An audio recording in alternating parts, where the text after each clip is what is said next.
இன உணர்வோடும் மான உணர்வோடும் கூடியிருக்கின்ற எங்களுடைய உரிமைகள் யார் மூலமாவது விடிவடைந்து விடாதா என்ற ஏக்கத்தோடு அண்ணன் சீமான் அவர்களை அரசியல் கேள்விகளோடு சந்திக்க இருக்கின்ற ஜமாத்தார்கள், இமாம்கள், தாய்மார்கள், சமூக ஆர்வலர்கள், நல்லுள்ளம் கொண்ட நாட்டு பற்றாளர்கள் உங்கள் அனைவருக்கும் என்னுடைய வாழ்த்துக்களையும் அன்பையும் தெரிவித்துக் கொள்கின்றேன். நபிகள் நாயகம் ஸல்லல்லாஹு அலைஹி வஸல்லம் அவர்கள் பிறந்த மாதம் இது. நாடெங்கிலும் மீலாடி விழா கொண்டாடப்படுகிறது. அங்கு கொண்டாடப்படுகின்ற மீலாடி விழா எல்லாமே அக சீர்திருத்தம், மார்க்க சீர்திருத்தம், ஆன்மீக சீர்திருத்தம். இதுவும் ஒரு வகையான மீலாடி விழா தான். என்ன? நபிகள் நாயகம் ஸல்லல்லாஹு அலைஹி வஸல்லம் அவர்களுடைய நபிமொழிகளை ஏற்ற அரசியல் சீர்திருத்தம். அது ஆன்மீக சீர்திருத்தம், இது அரசியல் சீர்திருத்தம். தமிழ் தேசிய இஸ்லாமிய கூட்டமைப்பு மக்களிடத்தில் ஒரு விழிப்புணர்வை ஏற்படுத்துகிறது. என்ன விழிப்புணர்வு? நீங்கள் வாக்கு செலுத்துகின்ற பொழுது சுயநலவாதிகளாக இருங்கள். ஏன் நான் உனக்கு வாக்கு செலுத்த வேண்டும்? ஏன் என் ஓட்டுக்கு நீ பணம் கொடுக்கிறாய்? இதனால் உனக்கு என்ன லாபம் என்கின்ற கேள்விகளில் தான் எது நமக்கான அரசியல்ங்கிறது பிறக்குது. உங்களிடம் அறிவார்ந்த அர்த்தமுள்ள கேள்விகளை கேட்டு என் அண்ணனின் ஆட்சி அதிகாரணையை நீங்கள் உறுதி செய்யுங்கள். நன்றி, வாழ்த்துக்கள். நாம் தமிழர். என்னுடைய உயிரோடும் உணர்வோடும் கலந்து வாழ்கிற என் உயிர் சொந்தங்கள் அனைவருக்கும் என்னுடைய அன்பும் வணக்கமும். அரங்கிலே எது நமக்கான அரசியல் என்பதை பேசி தெளிந்து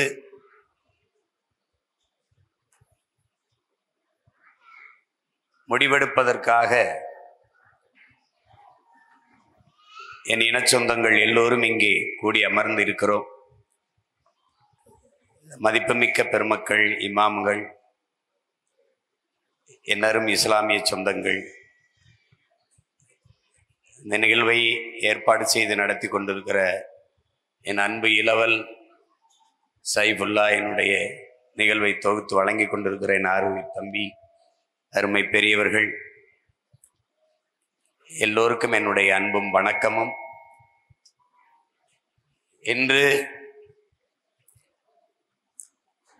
சாதிகள் இல்லையடி பாப்பா, குலத்தாட்சி உயர்ச்சி சொல்லல் பாவம், நீதி உயர்ந்த மதி கல்வி, அன்பு நிறைய உடையோர் மேலோர் என்று நமக்கெல்லாம் போதித்த பெரும்பாவலன் நம்முடைய பாட்டன் பாரதி. வானளந்த அனைத்தும் அளந்த வன்மொழி வாழியவே, வானல அறிந்த அனைத்தும் அறிந்த வளர்மொழி வாழியவே என்று என் தாய் தமிழை, நம் தாய் தமிழை வானளவிற்கு ஒப்பிட்ட ஒரு பெரும்பாவலன், தமிழை சனியன் என்று இகழ்ந்தவருக்கிடையே அவர்களெல்லாம் வருவதற்கு முன்பே தமிழ் இனிது என்று பாடிய பாவலன், பெண்ணிய உரிமையை இவர்களெல்லாம் பேசுவதற்கு முன்பு பட்டங்கள் ஆள்வதும் சட்டங்கள் செய்வதும் பாரினில் பெண்கள் இயற்ற வந்தோம் என்று பாடிய மகா கவிஞன், காலம் உருவாக்கியவன் கவிஞன், காலத்தை உருவாக்கியவன் தான் மகா கவிஞன். அப்படி நம் பாட்டன் பாரதி காலத்தை உருவாக்கியவன். காரணம், இந்த நாடு விடுதலை அடையுமா என்பது அவனுக்கு தெரியாது. அது 47 தான் விடுதலை அடைந்து அவன் 21 மறைந்து விடுகிறான். ஆடுவோமே பல்லு பாடுவோமே ஆனந்த சுதந்திரம் அடைந்து விட்டோம் என்று அவன் சுதந்திரத்தை அடைந்ததாக தன் கற்பனையிலே, தன் எண்ணத்திலே நிறுத்தி ஆடுகிறான், பாடுகிறான்.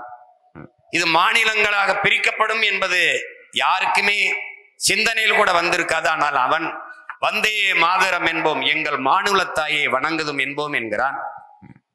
வல்லமை தாராயோ இந்த மாநிலம் பயனுற வாழ்வதற்கே என்று வேண்டுகிறான்.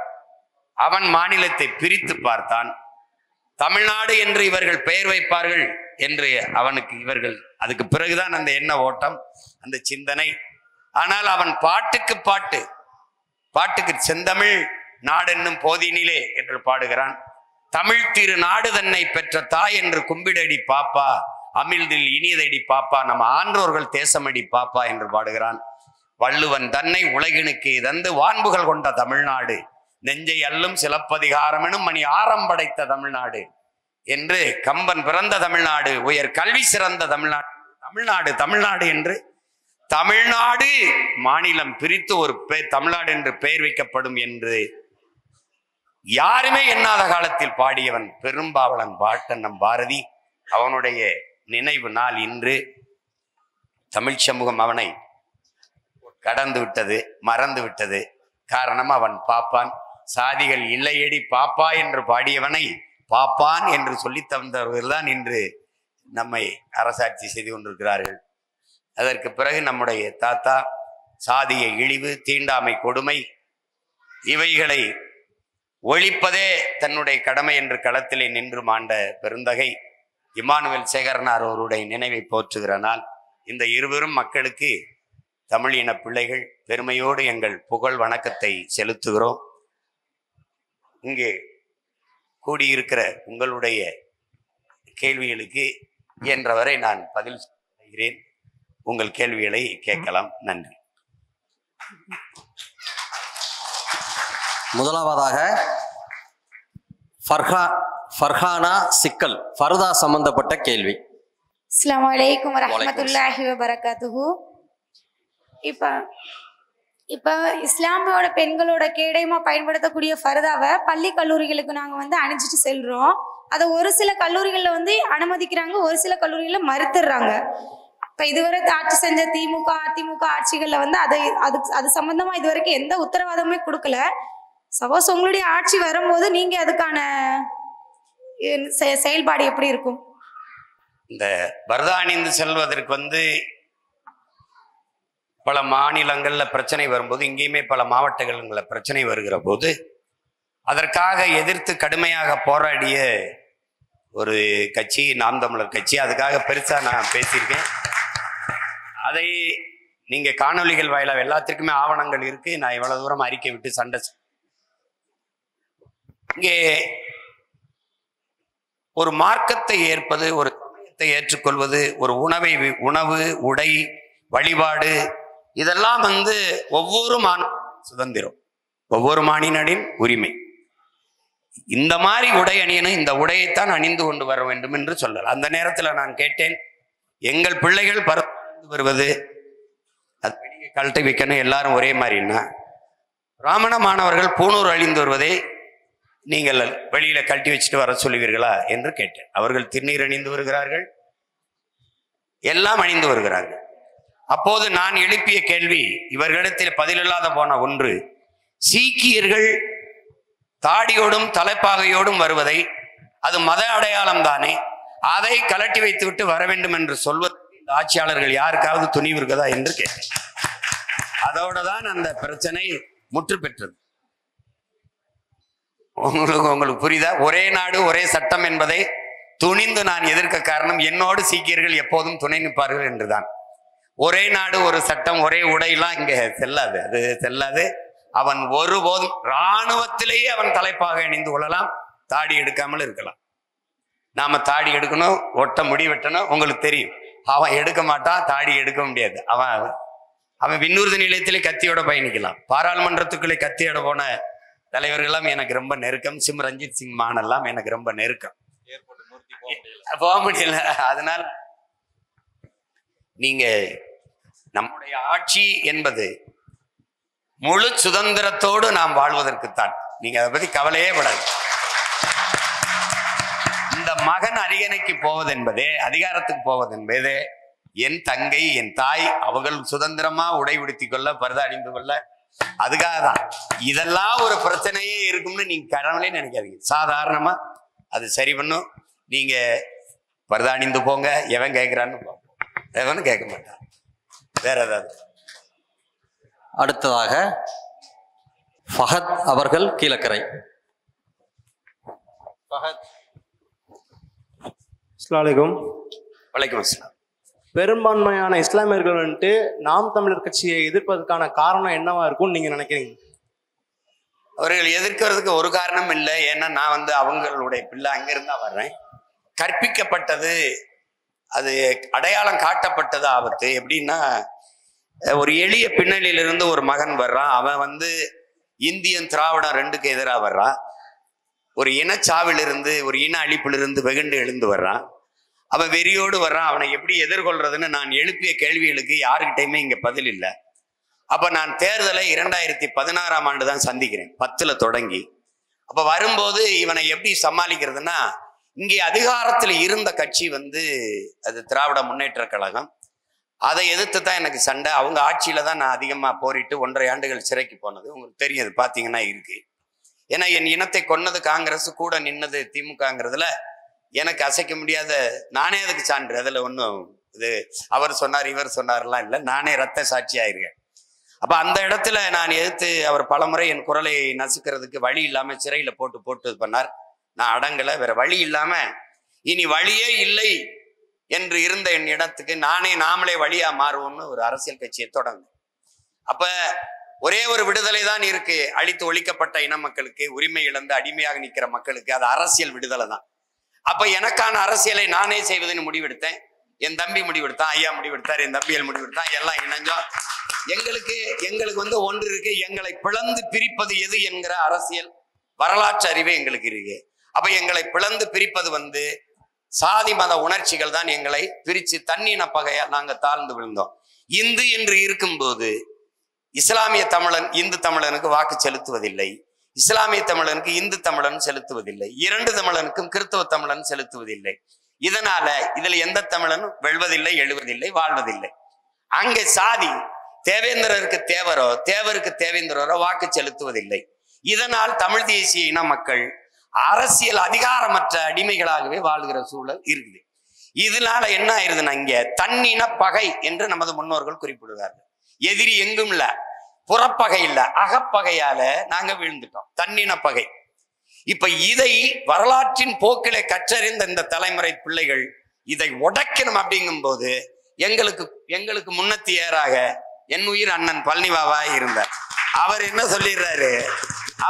சொல்லிடுறாரு, பல ஆயிரக்கணக்கான மேடைகளில் அவர் பேசியிருப்பார். நீங்க பாக்குறீங்க, என்னரும் இஸ்லாமிய சொந்தங்களை என்று விழித்ததே இல்லை, என்னரும் தமிழ் மக்கள் என்றுதான் பேசியிருப்பார். அவர் தான். அதுக்கு முன்னாடி எங்க தாத்தா காகித மில்லத்து இந்திய மொழிகளில் எது ஆட்சி மொழியாக வர வேண்டும் என்ற கருத்து விவாதிக்க முன்வைக்கும் போது எந்திரிச்சு ஒருத்தர் சொல்றாரு, அது இந்திய மொழிகளில் தொன்மையான மொழி, அதுதான் ஆட்சி மொழியாக இருக்கணும் போது அவர் எந்திரிச்சு வர்றாரு, இந்திய மொழிகளில் தொன்மையான மொழி ஆட்சி மொழி அதிகார மொழியா வரணும்னா தமிழ் தான் வரணும். இதை தமிழ்தான் இந்திய மொழிகளின் தொன்மையான மொழி, அதை எந்த வரலாற்று ஆய்வறிஞனும் எந்த தொல்பொருள் ஆராய்ச்சியாளனும் மறுக்க இயலாதுன்னு வாதத்தை முன்வைக்கிறாரு. அப்போது நேரு இஸ்லாம் என்றாலே உருது தான் நினைச்சிட்டு இருந்தாரு. அவரு இஸ்லாம் என்றாலே உருது பேசும் மக்கள் தான் நினைச்சிட்டு இருந்தாரு. என்ன சாஹிபு, நீங்க உருதை கேட்பீர்கள் என்று நினைத்தேன், தமிழை கேட்கிறீர்கள் என்று நேர தாத்தா பத்து கேட்க, தாத்தா எந்திரிச்சு மறுபடி இஸ்லாம் எங்கள் வழி, இன்ப தமிழே எங்கள் மொழின்னு. அடுத்த வார்த்தை இன்னும் உயிர்ப்பானது, நான் அல்லாஹ் என்று அழைப்பதற்கு முன்பே அம்மா என்று அழைத்தவன். இந்த 2 முன்னத்தி ஏறும் வளமும் இடதுமா நின்று என்னை வழிநடத்தி போகும்போது அவர் சொல்லிட்டாரு, என்னரும் மக்களே, சாதி மதங்களாக பிளந்து பிரிந்து நின்றீர்கள் என்றால் நீங்கள் அச்சுறுத்தப்படுவீர்கள், தனிமைப்படுத்தப்படுவீர்கள். மொழி இனமாக இணைந்து நின்றீர்கள் என்றால் நீங்கள் வலிமை பெறுவீர்கள், பாதுகாப்பாக வாழ்வீர்கள் என்ற முழக்கத்தை முன்வைத்தான் புரட்சியாளர் பழனிபாபா. எல்லாற்றையும் கற்று தெளிந்து, ஏன்னா 5000 ஆண்டுகளா வாங்கின அடினால, வலி அதிகம்ங்கிறதுனால நல்ல படிப்பினை, என் முன்னத்தி ஏர்களினுடைய தடமாற்றம் இதையெல்லாம் படிப்பினையாகி புதிய வழித்தடத்தை போட்டு, நாங்கள் இந்து அல்ல, இஸ்லாம் அல்ல, கிறிஸ்தவர் அல்ல, நாடார் அல்ல, கோணார் அல்ல, செட்டியார் அல்ல, தேவேந்தர் அல்ல, தேவர் பறையர் அல்ல, படையாச்சி இல்லை, இதெல்லாம் எங்கள் அடையாளங்கள் அல்ல, மார்க்கம் நான் விரும்பி ஏற்றது. இஸ்லாத்தின் இடத்தில் வந்தது, நான் தமிழன் இஸ்லாத்தை ஏற்றிருக்கிறேன், இஸ்லாமியன் நான் தமிழன் ஆகல. அதை நீங்க நல்லா அறிஞ்சுக்கணும். தமிழன் நான் கிறிஸ்தவத்தை ஏற்றிருக்கிறேன், கிறிஸ்தவன் நான் தமிழராகல.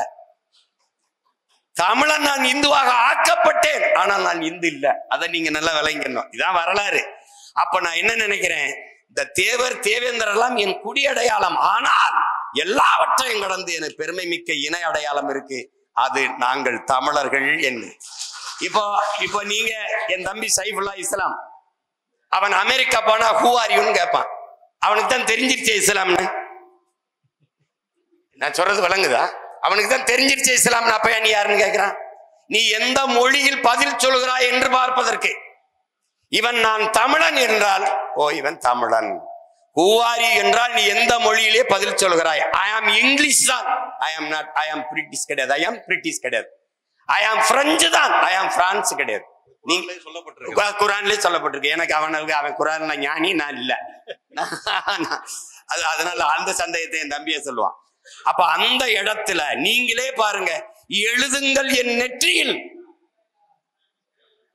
நான் இஸ்லாமியன் என்று முகமது தர்வீஸ் முழங்கல. என்னரும் தம்பி தங்கைகளே, அருமை பெற்றோர்களே, எழுதுங்கள் என் நெற்றியில் நான் அரேபியன் என்று அப்படிதான் முழங்கினான். நாளை என் மார்க்கம் அழிந்து விடுமானால் அதை கேட்க நான் இன்று இருக்க மாட்டேன் என்று ரசூல் ஹம்சத் சொல்லல. நாளை என் தாய்மொழி அவார் மொழி அழிந்து விடுமானால் அதை கேட்க நான் இருக்க மாட்டேன், இன்றே இறந்து விடுவேன்றான். அப்ப எது முதல்ல நான் மொழிதான். எங்க அண்ணன் பல 100 மேடையில பேசியிருக்காரு, ஏய் மார்க்க நாங்க தான் இருந்தேன், மார்க்கம் தான் எனக்கு வந்தது, உன்னை மாதிரி ஆளே வந்தவன் இல்ல, நான் ஆள் இங்க இருந்தவன். இன்னைக்கு நான் இந்துவா இருக்கேன், நாளைக்கு இஸ்லாமை ஏற்றுக்கலாம்.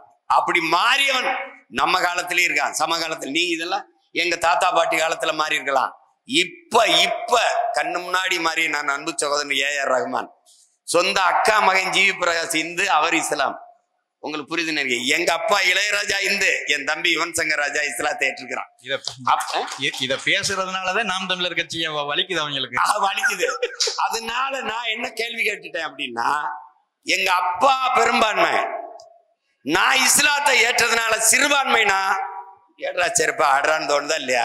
இங்க வாயா, நீ என்னை சிறுபான்மை என்று சொல்லுகிற நீ யார்? இஸ்லாம் சிறுபான்மை, கிறிஸ்தவம் சிறுபான்மை, நான் ஏத்துக்கிறேன். நீ யாருன்னு சொல்லு. எதை வச்சு எம்ஜிஆர் பெரும்பான்மை, எதை வச்சு ஜெயலலிதா பெரும்பான்மை, எதை வச்சு கருணாநிதி பெரும்பான்மை, எதை வச்சு ஸ்டாலின் பெரும்பான்மை, எதை வச்சு தம்பி உதயநிதி பெரும்பான்மை? கேள்வி பதிலாற்ற இருக்கு. நீ எதை வச்சு, நீ சார்ந்து இருக்கிற மதம் இந்து, அந்த மதம் பெரும்பான்மை நீ சொல்ற. நீ மதவாதத்துக்கு எதிராக இருக்கேன்னு பேசுறது எவ்வளவு பெரிய அயோக்கியத்தனம்னு பேர். அப்ப நீ உலகெங்குமே மானுடனை மொழி இனத்தை வைத்து தான் மதிப்பிடுதே ஒழிய மதத்தை வைத்து இல்லை. அப்படின்னால் அரபியால இத்தனை நாடு ஏன் வந்ததுன்னு கேள்வி இருக்கா? உனக்கு பதில் இருக்கா? இந்தியாவிலிருந்து பாகிஸ்தான் பிரிந்து போனதற்கு காரணம் ஓர் இறை, ஏக இறைவன் அல்லாஹ், வழி ஒரே வழி, நபிகள் நாயகத்தின் மொழி, அதுவே எங்கள் வழி. இஸ்லாமா பிரிஞ்சு போனவர்கள் பாகிஸ்தான் எதற்காக பங்களாதேஷ் வந்தது என்ற வரலாற்றை பார்த்தீர்கள் என்றால், அங்கே விடுதலை பெற்று போன உடனே முகமது அலி ஜின்னா உருது ஆட்சி மொழி என்ற கோட்பாட்டை முன்வைக்க டாக்கா பல்கலைக்கழகத்திலே படித்துக் கொண்டிருந்த முஜிபுர் ரஹ்மான் நண்பனும் என் தாய்மொழி என்ன ஆனதுங்கிற எதிர்ப்புரட்சியை கிளப்பினான். அவன் தாய்மொழி வங்காளம், இது உருது. நீ உருது, நான் வங்காளி என்ற பிளவு, சண்டை, தனி நாடு, தாய் மொழியிலேயே பிறந்தது வங்காள தேசம் என்று. அப்போ மதமாக ஒன்றிணைய முடியவில்லை. இது வேறு, அது வேறு.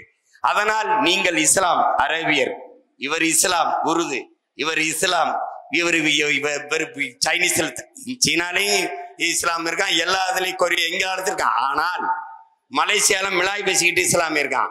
நீ மிலாய், நீ சைனீஸ், நீ அரேபியன், நீ உருது, ஆனால் நான் இஸ்லாத்தை ஏற்றுக்கிறேன், தமிழன். இதுதான், இந்த அடையாளம் தான் எங்களுது. இப்ப இந்த கோட்பாட்டு அடிப்படையில் பேசும்போது இவன் வேற எதையோல கற்பிக்கிறான். இவன் பக்கத்துல இந்த கிறிஸ்தவ இஸ்லாமியர் திரண்டுட்டா 18-20 விழுக்காடு வாக்கு. புரியுதா உங்களுக்கு? 18-20 விழுக்காடு வாக்கை தன்னுடைய அடித்தளமாக வைத்து பல ஆண்டுகளாக கட்டடத்தை கட்டி அந்த அதிகார அரியணையில் உட்கார்ந்து இருக்கிறவர்கள் பதறுகிறார்கள். அப்ப சீமானுக்கு இஸ்லாமிய கிறிஸ்தவ மக்கள் போக விடாம தடுக்கணும்னா என்ன வழினா பிஜேபின்னு பிடிஎம்னு போட்டான். நானு ஏண்டாடே பைத்தியக்கார பயல, சீமானுக்கு போட்டா பிஜேபி வந்துடும், சீமானுக்கு போட்டா பிஜேபி வந்துடும் ஆத்திரத்துல சொன்னேன். என் வீட்டுல சுவிட்ச போட்டா என் வீட்டுல தான் லைட் எரியும் பைத்தியக்கார பயல, எனக்கு போட்டா பிஜேபி எப்படா வரும்? பிஜேபிக்கு போடாதீர்கள் என்று சொல்ல உனக்கு துணிவில்லை, சீமானுக்கு போடாதீர்கள், சீமானுக்கு போட்டா பிஜேபி வந்துரும்னு சொல்லி, அது நம்ம மக்களுக்கு தான் தெரியுமில்ல உங்களுக்கு, அதை நம்பிட்டு போட்டாங்க. பிறகு பி டீம் பி டீம் பி டீம்னே கட்டமைத்தார்கள். திருப்பி எனக்கு இதை வழி தெரியல, நான் பி டீம் தான், ஏ டீம் யாருன்னு கேட்டேன். ஏ டீம் யாரு? அதான் திமுக. இப்ப விட்டுருக்காங்க, ஏன்னா நம்மள மெயின் டீம் ஆகிட்டான். ஏ டீம் யாரு? ஏ டீம் எப்படின்னா திமுக. இப்ப நான் கேட்கறதுக்கு பதில் சொல்லு. குஜராத் கலவரத்தை திமுக ஆதரிச்சதா இல்லையா? இங்க இருக்கிற மூத்த பெரியவர்கள் சொல்லு. பாராளுமன்ற தேர்வுகள் பேசியது இருக்குதா இல்லையா? குஜராத் கலவரத்தை ஒரு மாநில பிரச்சனை என்று கருணாநிதி அவர்கள் அறிக்கை விட்டது இருக்கா இல்லையா? அது அந்த மாநிலத்தின் சட்டம் ஒழுங்கு பிரச்சனை என்று பேசியது இருக்குதா இல்லையா? இருக்குதா இல்லையா சொல்லுங்க. சரி, அதை விடுங்க, இப்போதைக்கு பேசுவோம். இப்ப ஆபரேஷன் சிந்தூரை இந்தியாவில எதிர்த்து பேசின ஒரே ஒரு தலைவனை சொல்லு. ஒரே ஒரு தலைவன், என்னை தவிர இந்த பாகிஸ்தான் இருந்தது. பகல்காம்ல அந்த சுற்றுலா தலத்துல தாக்குதல் நடத்துவரை நீ என்ன வேடிக்கை பார்த்துக்கிட்டு இருந்தான்னு கேட்டது யாராவது இருக்காங்களா? என் பேச்சுகள் இருக்கு, அறிக்கை இருக்கு, என்னுடைய கேள்விகள் இருக்கு, பத்திரிகையாளர் சந்திப்புலாம் கேட்டு பாருங்க. ஆனால் ஆபரேஷன் சிந்தூரை ஆதரிச்சு முதலா இந்தியாவில் பல மாநிலங்களை பாரதிய ஜனதாவே ஆளுது. எந்த மாநில பாரதிய ஜனதா முதல்வரும் நடத்தாத பேரணியை, அந்த ஆபரேஷன் சிந்தூர்னு பாகிஸ்தான் மக்கள் மீது தொடுக்கப்பட்ட போரை ஆதரிச்சு பேரணி நடத்தின ஒரே பெருந்தகை நம்முடைய மாண்புமிகு முதல்வர் ஐயா ஸ்டாலின் தான். அந்த ஆபரேஷன் சிந்தூரை ஆதரிச்சு உலக நாடுகளை போய் ஜஸ்டிஃபை பண்ணி எங்கள் நாட்டை பாதுகாக்க எங்களுக்கு இதை தவிர வேற வழி இல்லை என்று ரஷ்யாவில் பேசிய பெருமகள் நம்முடைய அம்மையார் கனிமொழி தான். யாரு இப்ப யாரு BJP B team A team? இலக்கணேசன் ஐயா இறந்துட்டாரு. நாட்டின் பிரதம அமைச்சர் ஐயா மோடி, அந்த அவர் கட்சியினுடைய மூத்த தலைவர், பாராளுமன்ற உறுப்பினர், நாகாலாந்தினுடைய ஆளுநர், அதுக்கு மரியாதை செலுத்தலாம். அந்த கட்சியினுடைய அமைச்சர் எல் முருகனை மலர் வளைய வைங்க என் சார்பா. இல்ல அந்த கட்சியின் மாநில தலைவர் மாமா நயினார் நாகேந்திரன் மதிப்பிற்குரிய அவர்கள்ட்ட கொடுத்து என் சார்பா மலர் வளையத்தை வச்சு வணக்கத்தை செலுத்துங்க. இல்ல அவங்களுடைய ஆளுநர் RN ரவி ஐயாட்ட கொடுத்து நீங்க மலர் வளையத்தை செலுத்துங்க. பிறகு எதிர்கட்சி தலைவர், அவங்களுடைய கூட்டணி கட்சியின் தலைவர் ஐயா எடப்பாடிட்டு கொடுத்து என் சார்பான மரியாதையை செலுத்துங்க. ஐயா மூப்பனார் அவர்களினுடைய நினைவு நாளுக்கு வந்து வணக்கம் செலுத்திய அம்மா நிர்மலா சீதாராமன் நாட்டின் நிதியமைச்சர்கிட்ட கொடுத்து நீங்க உங்க ஊர் தானே போய் அவருக்கு ஒரு வணக்கத்தை என் சார்பா ஒரு மலர் வளையத்தை வச்சு வணக்கத்தை செலுத்துங்க. இவ்வளவு வாய்ப்பு இருக்கும்போது என் சார்பான வணக்கத்தை ஸ்டாலின் அவர்களை நீங்க செலுத்துங்கன்னு மலர் வளையத்தை அவர்கிட்ட கொடுத்தா இங்க நெருக்கமா இருக்கிறது யாருன்னு நீங்க புரிஞ்சுக்கணும். இப்ப யாரு பி டீம்? அவரு நம்ம தான் பி டீம், அவர் ஏ டீம். இதை இந்த பொய்யான பரப்புரைகளை சிறு பிள்ளைகள் நம்மளால, ஊடக வலிமையற்ற பொருளாதார வலிமையற்ற நம்மளால உடைக்க முடியல. ஏற்கனவே அதிகாரத்திருந்த அவர்கள் ஊடக வலிமை வச்சு திரும்ப திரும்ப அதையே பேசி பேசி பேசி அதை கட்டமைத்தார்கள். அதனால் என்னரும் இஸ்லாமிய கிறிஸ்தவ சொந்தங்கள் வந்து இது பி டீம் பி டீம்னு. அப்ப இந்த பிள்ளைகள் நாங்கள் இங்க பாருங்க, பிரபாகரன் பழனிபாபாங்கிற பெருநெருப்புக்கு பிறந்த பிள்ளைகள் நாங்க என்ன முடிவு பண்றோம்? நிலத்தின் மீது நீ குப்பையை கொட்டி மூடலாம், நெருப்பின் மீது குப்பையை கொட்டி மூட முடியாது. நாங்கள் நெருப்பு, அதனால் இந்த குப்பைகளை பொசுக்கி பொசுக்கி மேல எழுகிறோம். அதுல ஒரு துளி நெருப்பு தான் இந்த கூட்டம். பொசுக்கிறோம் பாரு. இப்ப நீ கேட்கும் போது தெளிவு வரும் அப்படின்னு. உங்களுக்கு புரியுதுன்னு நினைக்கிறேன். அடுத்த கேள்வி. இதை சொல்லி சொல்லிதான் இஸ்லாமிய மக்களிடத்துல, வேற இஸ்லாமிய மக்களுக்கு நான் செஞ்சது என்ன? எங்க அப்பா பாஷா அப்பா இறந்ததுக்கு நேர்ல போய் வணக்கம் செலுத்தின ஒரே அரசியல் தலைமை நான் தான் இருக்கேன். சொல்லு. உடனே அண்ணாமலை வந்து இஸ்லாமிய மக்களின் ஓட்டுக்குன்னு, ஒரு ஓட்டு கூட போடலடா, நீ ஓட்டுக்காக நிக்கிறதா இருந்தா என்ன சொல்லுங்கடா? அப்படி இப்போ எங்க மக்களின் ஓட்ட புறம் வாங்கினவே ஒரு மாலையை வச்சு வணக்கம் செலுத்த வரல. அவரை எப்படி அப்பான்னு சொல்லிட்டே, அப்பான்னு தானே நான் கூப்பிட்டு வளர்ந்துருக்கேன், அப்பாவை அப்பான்னு சொல்லாம வேற எப்படி சொல்றது? என் தம்பிய வாப்பான்னு சொல்லுவாங்க, நான் கூப்பிடலைன்னா தப்பா போயிடும். நான் அப்பான்னு தான் கூப்பிடுவேன். அது ஒரு சும்மா அதெல்லாம். இங்க பாருங்க, நான் படிச்சது வளர்ந்தது இளையாங்குடி புதூர்ல இருக்கிற முஸ்லீம் யாருன்னு நினைக்கிறீங்க? எல்லாம் என் சொந்தக்காரன். நீங்க புரியுதா உங்களுக்கு? எங்களுடைய சொந்தக்கார மாமைத்தினர்கள் தான் நாங்க. எனக்கு ரத்த உறவு இருக்கு. அதனால ஆனாலும் அவன் என்ன நினைக்கிறான்னா இவனை விட்டுறக்கூடாதுன்னு நினைக்கிறான். இந்த 18 விழுக்காடு 20 விழுக்காடு அவன் எடுத்துட்டு போயிட்டான்னா அவனுடைய கோட்டை சரிஞ்சிருக்கு. அதனாலதான் நான் அந்த கோட்டையை சரிக்காம விடக்கூடாதுங்கிறதான் எங்க ஐயா சொன்னாங்க, திராவிட துரோகிகளை ஒழிக்கணும்டா அப்படின்னு. அதுக்கு தான் இந்த வேலை செய்யறோம். அடுத்ததாக கனத்த இதயத்தோடு இஸ்லாமிய சிறைவாசிகள் சம்பந்தப்பட்ட கேள்வி. ஆயிஷத்து சஞ்சிதா சிக்கல். அஸ்லாம் வலைக்குண்ணே. வலைக்கும் அஸ்ஸலாம். 2021 தேர்தலில் முதல்வர் ஸ்டாலின் அவர்கள் இஸ்லாமிய சிறைவாசிகளை விடுதலை செய்ய எனக்கு ஓட்டு போடுங்க, நான் வந்து விடுதலை செஞ்சிருவேன்னு சொன்னாங்க. சொல்லி அவங்க ஏமாத்திட்டாங்க. இஸ்லாமிய சிறைவாசிகளுக்கான நீங்க நடத்திக்கிட்டு இருந்த போராட்டத்தையும் நீங்க நிறுத்திட்டீங்க. ஏன் நிறுத்திட்டீங்க? இஸ்லாமிய சிறைவாசிகளை யாருமே கண்டுகொள்ள மாட்டீங்களா? இதான் என்னோட கேள்வி. நீங்க உட்காருங்க, நான் பதில் சொல்றேன். அதாவது இப்ப இஸ்லாமிய சிறைவாசிகள் அப்படின்னு நான் பார்க்கல. நான் வந்து என்னரும் உறவுகளினுடைய சிறைவாசிகள் சிறை தண்டனை தான் நினைக்கிறேன். எப்படின்னா, அவர்களோடு சிறையில இருந்தவன், அவருடைய உணர்வை முழுக்க அறிந்தவன்கிற முறையில நான் சொல்றேன். இப்ப பாஷா அப்பாவுக்கு கூட நான் இருந்திருக்கேன், 45 நாளைக்கு குறையாம இருந்திருக்கேன். தம்பி அபுதாயிர் எல்லாரும் எனக்கு தெரியும். அந்த போலீஸ் பக்ருதீன் எல்லாம் எனக்கு தெரியும். தம்பி என்னோட வெளியில வரும்போது, பிணை விடுப்புல வரும்போது பேசி அண்ணா என் விடுதலைக்கு ஏற்பாடு 3. அதுல அபுதாயிர்லாம் உங்களுக்கு 2 சிறுநீரகமும் பழுதாகி போயிடுச்சு. அப்ப யாரும் போய் பார்க்கல. நான் மருத்துவமனையில் போய் பார்த்தேன். பார்க்கும்போது நான் பேசுறது அவனுக்கு கேட்கல, அவன் பேசுறது எனக்கு நான் காது கிட்ட போய் பேசும்போது ரொம்ப நழி விட்டுட்டான்.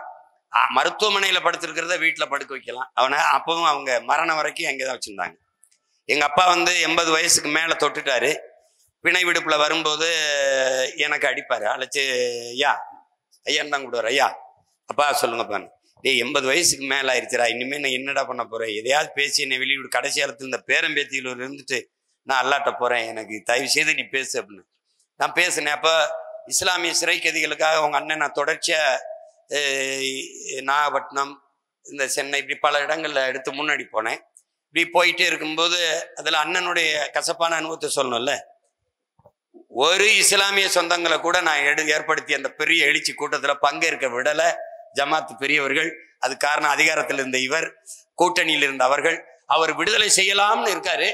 நீங்க அவர் கூட்டத்தில் பங்கேற்றீங்கன்னா அது தடைப்பட்டு போகணும்னா வரலையா?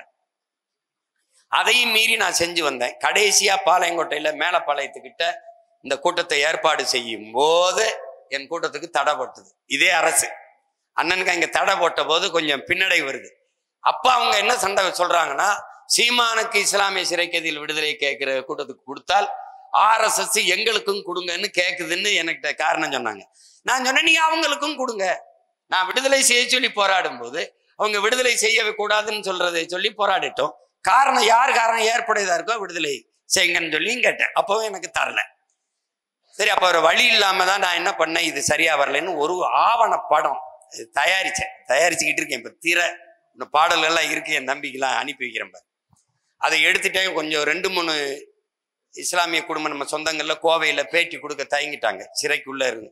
ஏன்னா இது மாதிரி வந்ததுன்னா விடுதலை செய்யறது, அண்ணா பிறந்த நாள் அப்ப விடுதலை செய்யறேன். என் தம்பி அம்மா 25 அண்ணா பிறந்த நாள் போயிருச்சுமா, இருந்தாலும் கொடுங்கன்னு இல்லை முடியாதுன்ட்டாங்க. நான் அவங்கள தொந்தரவு பண்ணாத வந்துருன்ட்டேன். இப்ப என்ன பண்ண, பாதி படம் எடுத்திருக்கு. இப்ப மீதியை எடுத்துட்டோம். இப்ப மதுரையில இருக்கிற நம்ம பக்ருதீன், இந்த இஸ்மாயில், இவங்க குடும்பங்கள்ல என்னோட அவங்க பேசி அழுததெல்லாம் இருக்கு. அதெல்லாம் ஆவணப்படுத்தி மறுபடி அதை போட்டு காட்டி பெரிய மாநாடு போல செய்யணும்னு இஸ்லாமிய சிறை கைதிகள் விடுதலைக்கு வச்சிருக்கேன். அதை மதுரையில செய்யலாம்னு இருந்தேன். அவங்களே இல்லை, நீங்க சென்னையில திருவல்லிக்கணியில செய்யுங்க, அது வசதியா இருக்குன்னா விரைவில் செய்வேன். அதுல அவங்க சொல்றது தங்கச்சி நீங்க கவனிச்சுக்கணும், முதலா சட்டசபையில இஸ்லாமிய தீவிரவாதிகள்னு வார்த்தையை பதிவு பண்ணதே ஐயா கருணாநிதி அவர்கள் தான். தமிழக சட்டசபையில அவர் தான் பதிவு செய்யறாரு. முதல்ல ஐயா ஸ்டாலின் 21 தேர்தலில் நீங்க சொன்ன மாதிரி இஸ்லாமிய அப்படின்னு சொல்லாம அப்பாவி இஸ்லாமிய சிறை கைதிகள் விடுதலைக்கு எனக்கு வாக்கு செலுத்துங்கன்னு சொன்னார். நமக்கு இருக்கிற ஒரே ஒரு, எங்க அண்ணன் பழனிபாபா சொன்ன மாதிரி, ஒருத்தர் அன்பா பேசிட்டாலே அவன் நல்லவன் நினைச்சு நம்பி நம்ம மக்கள் போயிடுவாங்கன்னு ஓட்டை போட்டுட்டாங்க. போட்டு கடைசி அவர் அதிகாரத்துக்கு வந்த பிறகு ஆளுநர் கையெழுத்திட மாட்டேங்கிறாருன்னு சொல்லிட்டாங்க. உங்களுக்கே தெரியும், அவர் பிஜேபி ஆளுநர். அனுப்புனா கையெழுத்திட மாட்டார்னு உங்களுக்கு தெரியும். ஆளுநர் கையெழுத்திட்டால் நான் விடுதலை செய்கிறேன்னு தான் நீங்க சொல்லியிருக்கணும். அன்னைக்கு அப்படித்தானே சொல்லியிருக்கணும். 1000 ரூபாய் பெண்களுக்கு கொடுக்குறேன்ட்டு தகுதி வாய்ந்த பெண்களுக்குன்னு. அப்படின்னா எங்க அம்மா அக்கா தகுதியை சரி தகுதியான இல்லை, நீ யாரு முதல்ல. அந்த மாதிரி கடைசி நேரத்தில் ஆளுநர் கையெழுத்த காரணம் காட்டி மறுத்துட்டார். இப்ப உங்க அண்ணன் முதலமைச்சர்னு வச்சுக்கிறீங்களேன், ஒரு அதிகாலை வெரி ஃபைன் மார்னிங் திரடா கதவை ஆளுநர் இருப்பா மக்களால் தேர்வு செய்யப்பட்ட 8 கோடி மக்களால் தேர்வு செய்யப்பட்ட ஜனநாயக மக்களாட்சி கோட்பாட்டை ஏற்றுக்கொண்ட ஒரு நாட்டில் 8 கோடி மக்களால் தேர்வு செய்யப்பட்ட முதன்மை அமைச்சருக்கு இல்லாத அதிகாரம் ஒரு நியமன உறுப்பினர், மக்களால் தேர்வு செய்யப்படாத ஒரு நியமன உறுப்பினருக்கு இருக்குது என்றால் இது மக்களாட்சியா என்ற கேள்வியை நான் எழுப்புவேன். எவன் டைம் பதில் இருக்காது. ஒருவேளை என்ன நீ செய்வ, என்னுடைய ஆட்சியை கலைப்பேன், மறுபடி தேர்தல் வைப்பேன், அப்போ நான் தான் ஜெயிப்பேன். புரியுதா உங்களுக்கு? அதனால அதுக்கு தங்கச்சி ஒரு வீரம் இருக்கணும். அங்க யார் இருக்கணும்? ஒரு வீரம் இருக்கணும். நீ என்ன நினைக்கிற? திறந்த RSS பரப்புரை செய்யும். விடுதலை புலிகள் அந்த இதுல ராஜீவ் கொலையில விடுதலை செஞ்சா காங்கிரஸ் கோச்சுக்கிறோம், இஸ்லாமிய சிறைக்கைதில் விட்டா பிஜேபி கோச்சுக்கிறோம், இந்துக்கள் ஓட்டு போட மாட்டாங்கன்னு. ஓட்டை குறிவைத்து ஓட்டை பத்தி கவலைப்படுகிறவன் நாட்டை பற்றியோ மக்களை பற்றியோ எப்போதும் கவலைப்பட மாட்டான். எனக்கு உங்க ஓட்டும் உங்க தேர்தலும் வெற்றியும் 5வது 6வது பட்சம்தான். எனக்கு நாடும் மக்களும் தான் முதன்மையானது.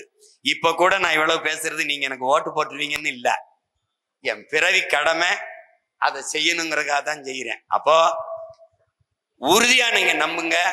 நம்ம சென்னையில இப்ப போட போற கூட்டத்துல இஸ்லாமிய சிறை கைதிகள், என் மக்கள், நானே பேசுறதுல உங்களுக்கு வழி தெரியல, பாதிக்கப்பட்ட என் தாய், என் தங்கை, அவர் பிள்ளைகள் பேசும்போது உங்களுக்கு அந்த வலி இன்னும் புரியும். அதை போட்டு காட்டி இப்பவாது விடுதலை செய்யணும் கேட்கிறேன். இல்லைன்னா வென்று அண்ணன் திறக்கிறேன் கதவை. அதை பார்த்தாவது திமுக ஓட்டு போடாது. அதனால நான் நிறுத்தல. அண்ணன் என்னென்ன போராடிட்டு நான் நிறுத்தல, அவங்க நிறுத்திட்டாங்க. நான் மறுபடி தொடர்றேன். அடுத்ததாக தொண்டியைச் சேர்ந்த ஜனாப் சித்திக் அவர்கள். அஸ்ஸலாமு அலைக்கும். வலைக்கும் சலாம். நல்லா இருக்கீங்களா? தொண்டியில பேச சித்திக். மகிழ்ச்சி. ஆனால் ஒரு கேள்வி. உத்தரப்பிரதேசத்தில், குஜராத்தில் போன்ற பாஜக ஆளும் மாநிலங்களில் ஹோலி பண்டிகையின் போது ஊர்வலம் வரும்போது பள்ளிவாசல்களை திரையிட்டு மறைப்பது போல் முதலமைச்சர் ஸ்டாலின் அவர்களின் ஆட்சி சமீபத்தில் விநாயகர் சதுர்த்தியின் போது பூந்தமல்லி, புளியந்தோப்பு பகுதிகளில் காவல்துறை பள்ளிவாசல்களை திரையிட்டு மறைத்தது. இதை பற்றி உங்களின் நிலைப்பாடு என்ன? ஏன் திமுகவை இது விஷயத்தில் நீங்கள் விமர்சனம் செய்யவில்லை? இல்ல, அதுல ஒன்னும் உங்ககிட்ட சொல்றேன், நான் அதுக்காக வருந்துறேன். எனக்கு நீங்க சொல்லிதான் இந்த செய்தியை இப்ப தெரிய வருது, அந்த திரையிட்டு மறைச்சது அப்படின்னு. இல்லைன்னா நான் உறுதியா கண்டிச்சிருப்பேன், நான் அது பண்ணியிருப்பேன். இப்பவாவது நீங்க சொல்லுங்க, இவங்களை நம்மளை திரையிட்டு மறைக்கிற கூட்டம் தான் இதுனாவது நீங்க புரிஞ்சுக்கிறீங்க. அவன் தம்பி சொல்ற மாதிரி திரையிட்டு சிறையிட்டு மறைக்கிறது. நாங்க தான் இஸ்லாமிய மக்களுக்கு பாதுகாப்புன்னு சொல்லுவாங்க. நான் கூட கேட்டேன், 25 வருஷமா சிறையிலே வச்சு பாதுகாக்கிறீங்களே, அதானா? இதை விட தங்கச்சி தெரிஞ்சுக்கிறணும். நீங்க உங்க கேள்விக்கு சொல்றேன், அது எனக்கு தெரிய வரல, இல்லைன்னா நான் கண்டிச்சிருப்பேன். உண்மையிலே அது கண்டிக்கலைன்னு நீங்க சொல்லாதீங்க, நான் கண்டிச்சிருப்பேன், அதுக்காக சண்டை போட்டிருப்பேன். இந்த மாதிரி செய்யற செயல்களை சகித்து கொண்டு மறுபடியும் திமுகவுக்கு அந்த அதிகாரத்தை கொடுத்துடாதீங்க. அதுதான் நான் அண்ணன் சொல்ல விரும்புறேன். தங்கச்சிக்கு ஒன்னு சொல்ல நினைச்சேன். அதாவது அது செய்யாதீங்க, அது டிவிக்கே மாதிரி ஆயிரும்.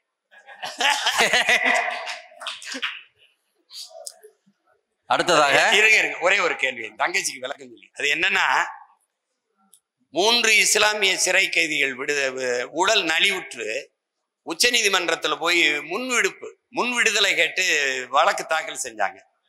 அந்த வழக்குல நீதிமன்றம் அவங்கள விடுதலை செய்யுங்கன்னு சொல்லிருச்சு. ஏன்னா நீண்ட கால தண்டனை வச்சுட்டாங்க. இந்த அபுதாயிர் மரணமெல்லாம் காரணம் காட்டி எங்க அப்பா பாஷா அவங்கள ரொம்ப நலிவுற்றுச்சு, அவங்கள விடுதலை செய்யுங்க அப்படின்னு. அதுக்கு தமிழ்நாடு அரசு, திராவிட முன்னேற்ற கழகத்தின் அரசு ஒரு பதில் மனு தாக்கல் செய்து, அப்பாவி சிறை கைதிகள் விடுதலைக்கு எனக்கு வாக்கு செலுத்துங்கன்னு கேட்ட பெருமகனுடைய அரசு என்ன சொல்லுதுன்னா, இவர்கள் 25 ஆண்டுகளுக்கு முன்பு, கால் நூற்றாண்டுகளுக்கு முன்பு என்ன மனநிலையில் உள்ள சென்றார்களோ அதே மனநிலையில் தான் இன்றும் இருக்கிறார்கள். இவர்களை வெளியே விட்டால் அங்கு வாழ்கிற இந்து தலைவர்களின் உயிருக்கு பெரிய அச்சுறுத்தல் இருக்கு, ஆபத்து. அதனால இவர்களை விடுதலை செய்ய முடியாதுன்னு சொல்லி யாரு இஸ்லாமிய மக்களின் பாதுகாவலர் அரசு இருக்குல்ல, இது நீதிமன்றம் விடுதலை செய்யும் சொல்லுது. இது பதில் மணி எதிர்மணி தாக்கல் செஞ்சு வாதிடுது. இது உங்களுக்கு தெரிஞ்சிருக்க வாய்ப்பு இல்லை, நிறைய பேருக்கு தெரிஞ்சிருக்க வாய்ப்பு இல்லை. தெரிஞ்சாலும் நம்ம ஆளுங்க சொல்ல மாட்டாங்க. ஏன்னா இவங்களுக்கு 6வது கடமை திமுகவுக்கு வாக்கு செலுத்துறது. அதனால அது சொல்ல மாட்டாங்க. அதை நீங்க தெரிஞ்சுக்கணுங்கிறதுக்காக அண்ணன் சொல்றேன். அடுத்ததாக தமுமுகவை சேர்ந்த புதுமுடம் கிளை தலைவர் ஜனாப் ஹருசான்.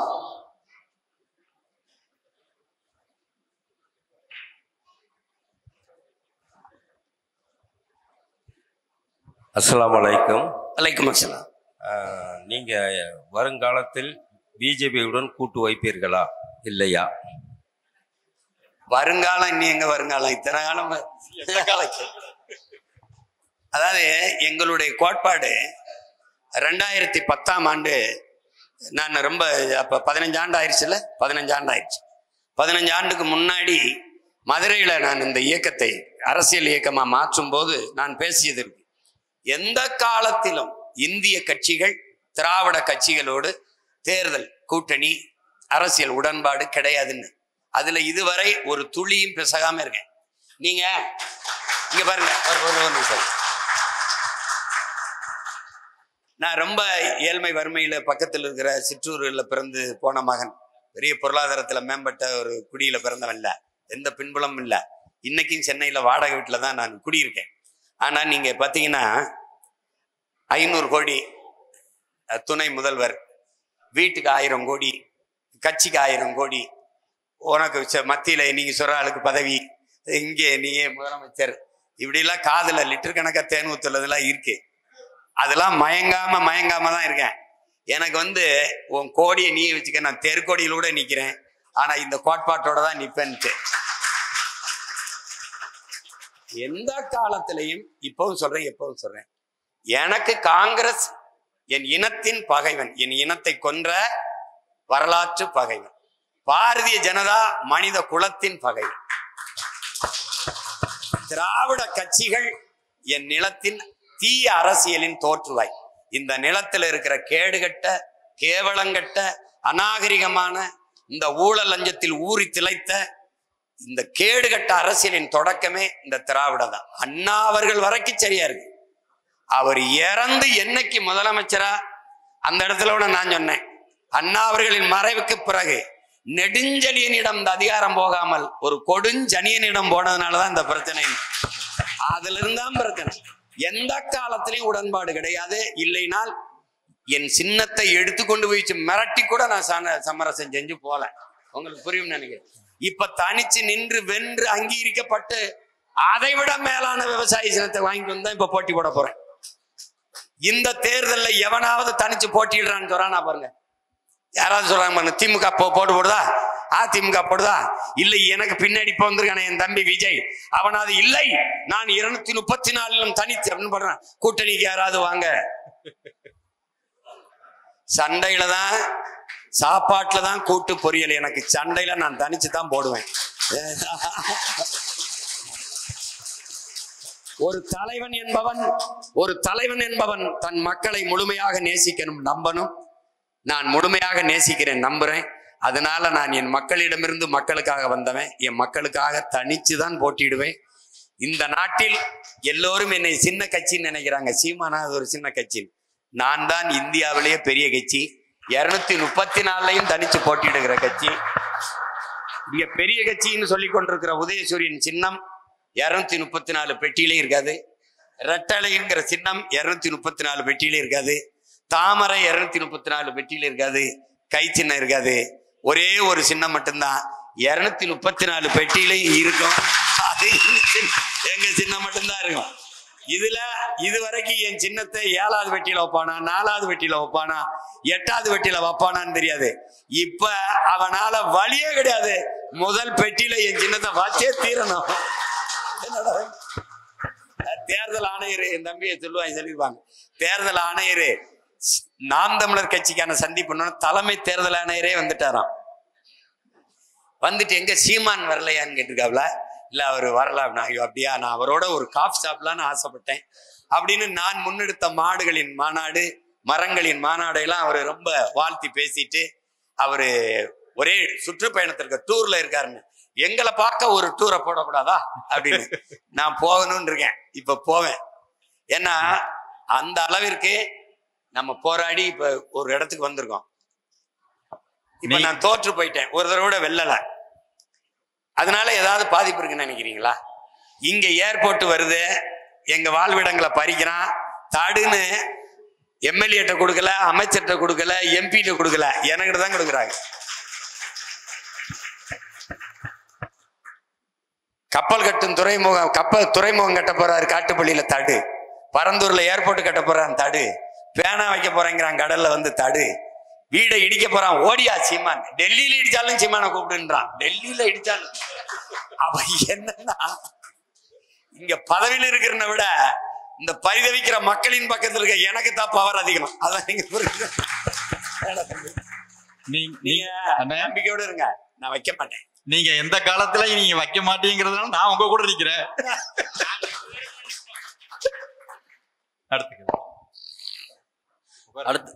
அடுத்ததாக கீழக்கரையைச் சேர்ந்த காமில், கீழக்கரையைச் சேர்ந்த காமில் அவர்கள்.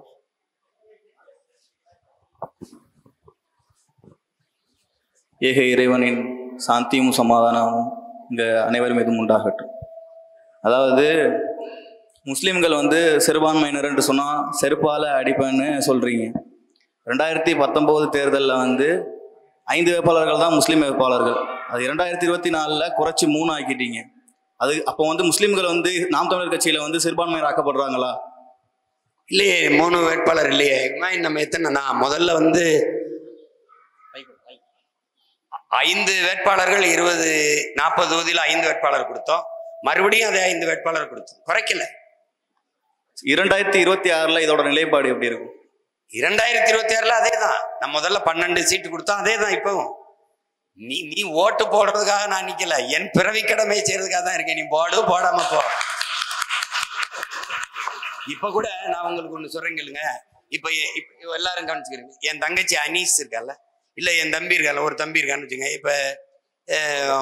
இப்ப மதுரையில் ராமநாதபுரத்துல சிவகங்கையில ஏதாவது ஒரு இடத்துல நான் ஒரு இஸ்லாமிய தம்பியோ தங்கையோ நிறுத்துறேன்னா ரொம்ப தவிர்க்க முடியாத ஒரு 2 இடத்துல தான் ஆண் வேட்பாளர்களை நிறுத்திருக்கேன். அதிகப்படியா எங்களுடைய இது ஒடுக்கப்பட்ட வீழ்த்தப்பட்ட சமூகங்களில் இருந்து மேலெழுகிற குரல் பெண்ணின் குரலா இருக்கணும், உரிமைக்காக ஒலிக்கிற குரல்னு எங்களுடைய கோட்பாடு. அது நீங்க ஒரு வீடு இடிக்கப்படும் போது முதல்ல யார் கதறி அழுவா? தாய். ஒரு நாடு அழிக்கப்படும் போது முதல்ல யார் அழுவா? பெண். உங்களுக்கு நியூசிலாந்தினுடைய ஆதி பழங்குடி மக்களினுடைய பிரதிநிதியா ஒரு பெண் வந்து பாராளுமன்றத்துல பேசும்போது அது எவ்வளவு தூரம் வந்து வீச்சை தந்ததுன்னு உங்களுக்கு தெரியும். அதனால தாழ்த்தப்பட்ட ஒடுக்கப்பட்ட பிற்படுத்தப்பட்ட மக்களின் உரிமைக்கு எழுகிற குரல் பெண்ணா இருக்கணும்னு. அதுல இங்க பாருங்க, இப்போ ஒரு இடத்துல, இப்ப மதுரையில ஒரு தொகுதியில தெற்குல வந்து நான் இஸ்லாமிய ஒரு தம்பியை நிறுத்துறேன், ஒரு தங்கச்சியை நிறுத்துறேன்னா இஸ்லாமிய மக்களின் வாக்கு எனக்கு போடுவாங்கன்னு இல்லை. அங்க எல்லாரும் இஸ்லாமியரை தான் போடுவான். ஆனா எந்த பிற சமூகம் யாரு நிறுத்துற இஸ்லாமியருக்கு போடுது, அதுலதான் என்னுடைய வெற்றி இருக்கு. உங்களுக்கு புரியுதுன்னு நினைக்கிறேன். கருணாநிதி மகன் ஸ்டாலின் நிறுத்துற இஸ்லாமியரோட நிக்க போறியா, பிரபாகரன் மகன் சீமான் நிறுத்துகிற இஸ்லாமியரோட நிக்க போறியாங்கிறதா மற்ற சமூகங்களுக்கு முன்பு. தீய அரசியலுக்கு துணை போக போறியா, தூய அரசியல் மலர கூட நிக்க போறியா, ஊழல் லஞ்சத்தின் பக்கம் நிக்க போறியா, உண்மையின் நேர்மையின் பக்கம் நிக்க போறியா? நீ உன் பிள்ளைய வாழ்றதுக்கு வீட்டை கட்டி வச்சுட்டு போகணும்னு நினைக்கிற, நான் வாழ்றதுக்கு நாட்டை வச்சுட்டு போகணும்னு நினைக்கிறேன். நீ கார் வச்சுட்டு போகணும்னு நினைக்கிற, காசு வச்சுட்டு போகணும்னு நினைக்கிற, நான் சுவாசிக்க நல்ல காத்த வச்சுட்டு போகணும்னு நினைக்கிறேன். நீ இப்ப இது யாரு பக்கம் நிக்க போறாங்கிறதான் கேள்வி. அதனால வாக்கை குறி வச்சு நான் இந்த பயணத்தை தொடங்கல, என் மக்களின் வாழ்க்கையை கவனத்தில் வச்சுட்டு தான் நடக்கிறேன். அதேதான். எங்க உங்களுக்கு தவறான புள்ளி வரத்தை யாரா கொடுத்துருக்காங்க, 3 கொடுத்தாருன்னு. 2021 12 சீட்டுகள் கட்சியின் மூலியமாக கொடுக்கப்பட்டது, உங்கள் தகவலுக்காக. 2021 12 சீட்டு கொடுத்துருக்கோம். 12 சீட்டு கொடுத்துருக்கோம். அவர்கள் தகவலுக்காக நன்றி. ஓட்டு போடலைன்னா கோச்சுக்கு மாத்தி சீட்டு கொடுக்கறதுக்கு திராவிட கட்சி ஒன்றும் இல்லது. நீ அண்ணன்ட்ட கேட்குற 12 சீட்டு கொடுத்த அண்ணன்ட்ட கேட்குற.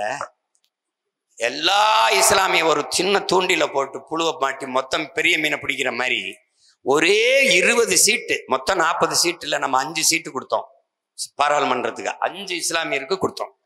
அவரை எடுத்துக்கிறங்க, திமுக எடுத்துக்கிறேன். 40 சீட்ல எத்தனை சீட்டு இஸ்லாமியருக்கு?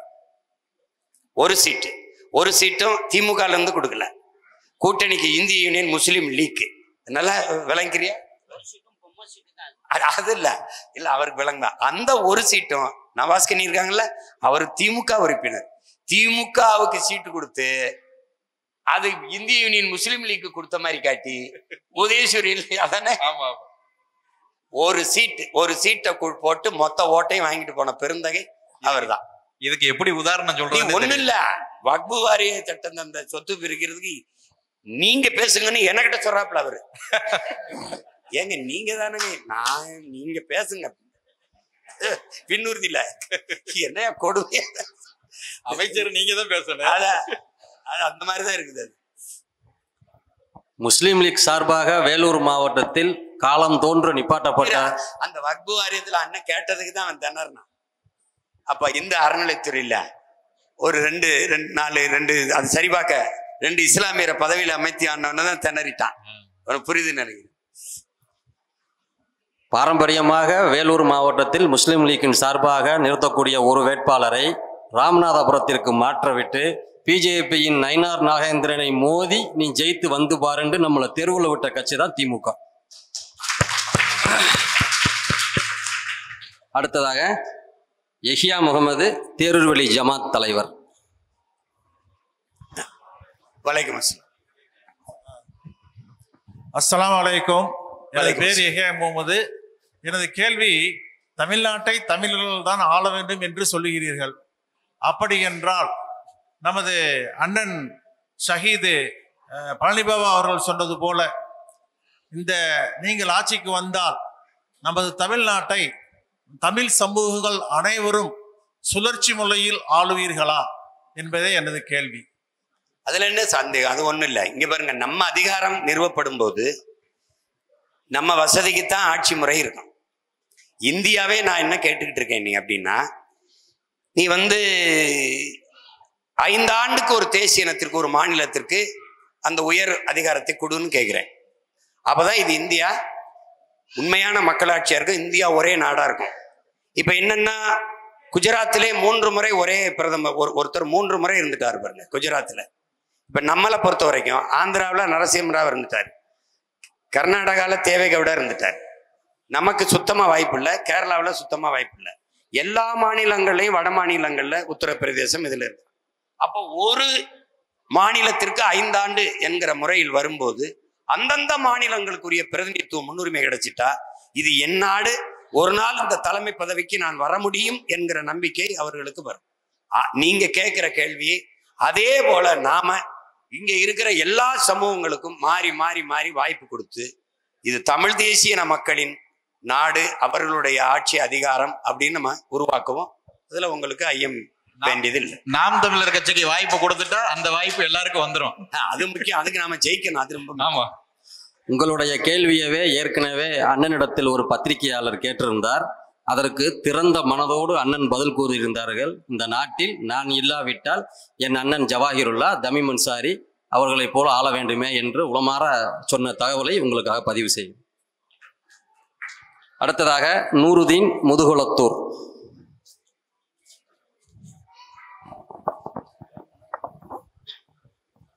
அஸ்ஸலாமு அலைக்கும் தம்பி. வலைக்கும் அஸ்ஸலாம். பொது சிவில் சட்டம், முத்தலாக் தடை சட்டம், வக்ஃபு வாரிய திருத்த சட்டம், இவையெல்லாம் மறைமுகமாக இஸ்லாமிய சமுதாயத்தில் நடைமுறையில் உள்ளது. நீங்க இந்த திமுக அரசு இந்த முஸ்லிம் சமுதாய மக்களை இந்த விஷயத்தில் பாதுகாக்க மறந்து விட்டது. நீங்கள் ஆட்சிக்கு வந்தால் இச்சட்டங்கள் அனைத்தையும் தடை செய்வீர்களா? சாத்தியக்கூறு மாநில அரசுக்கு இருக்கா? இதை எதிர்த்து நீங்க சொல்ற சரியத்து, வக்பு வாரியம், அந்த இந்த இது இருக்குல்ல, இந்த பொது சிவில் சட்டத்தை தொடக்கத்திலிருந்தே நாம எதுக்குறோம்.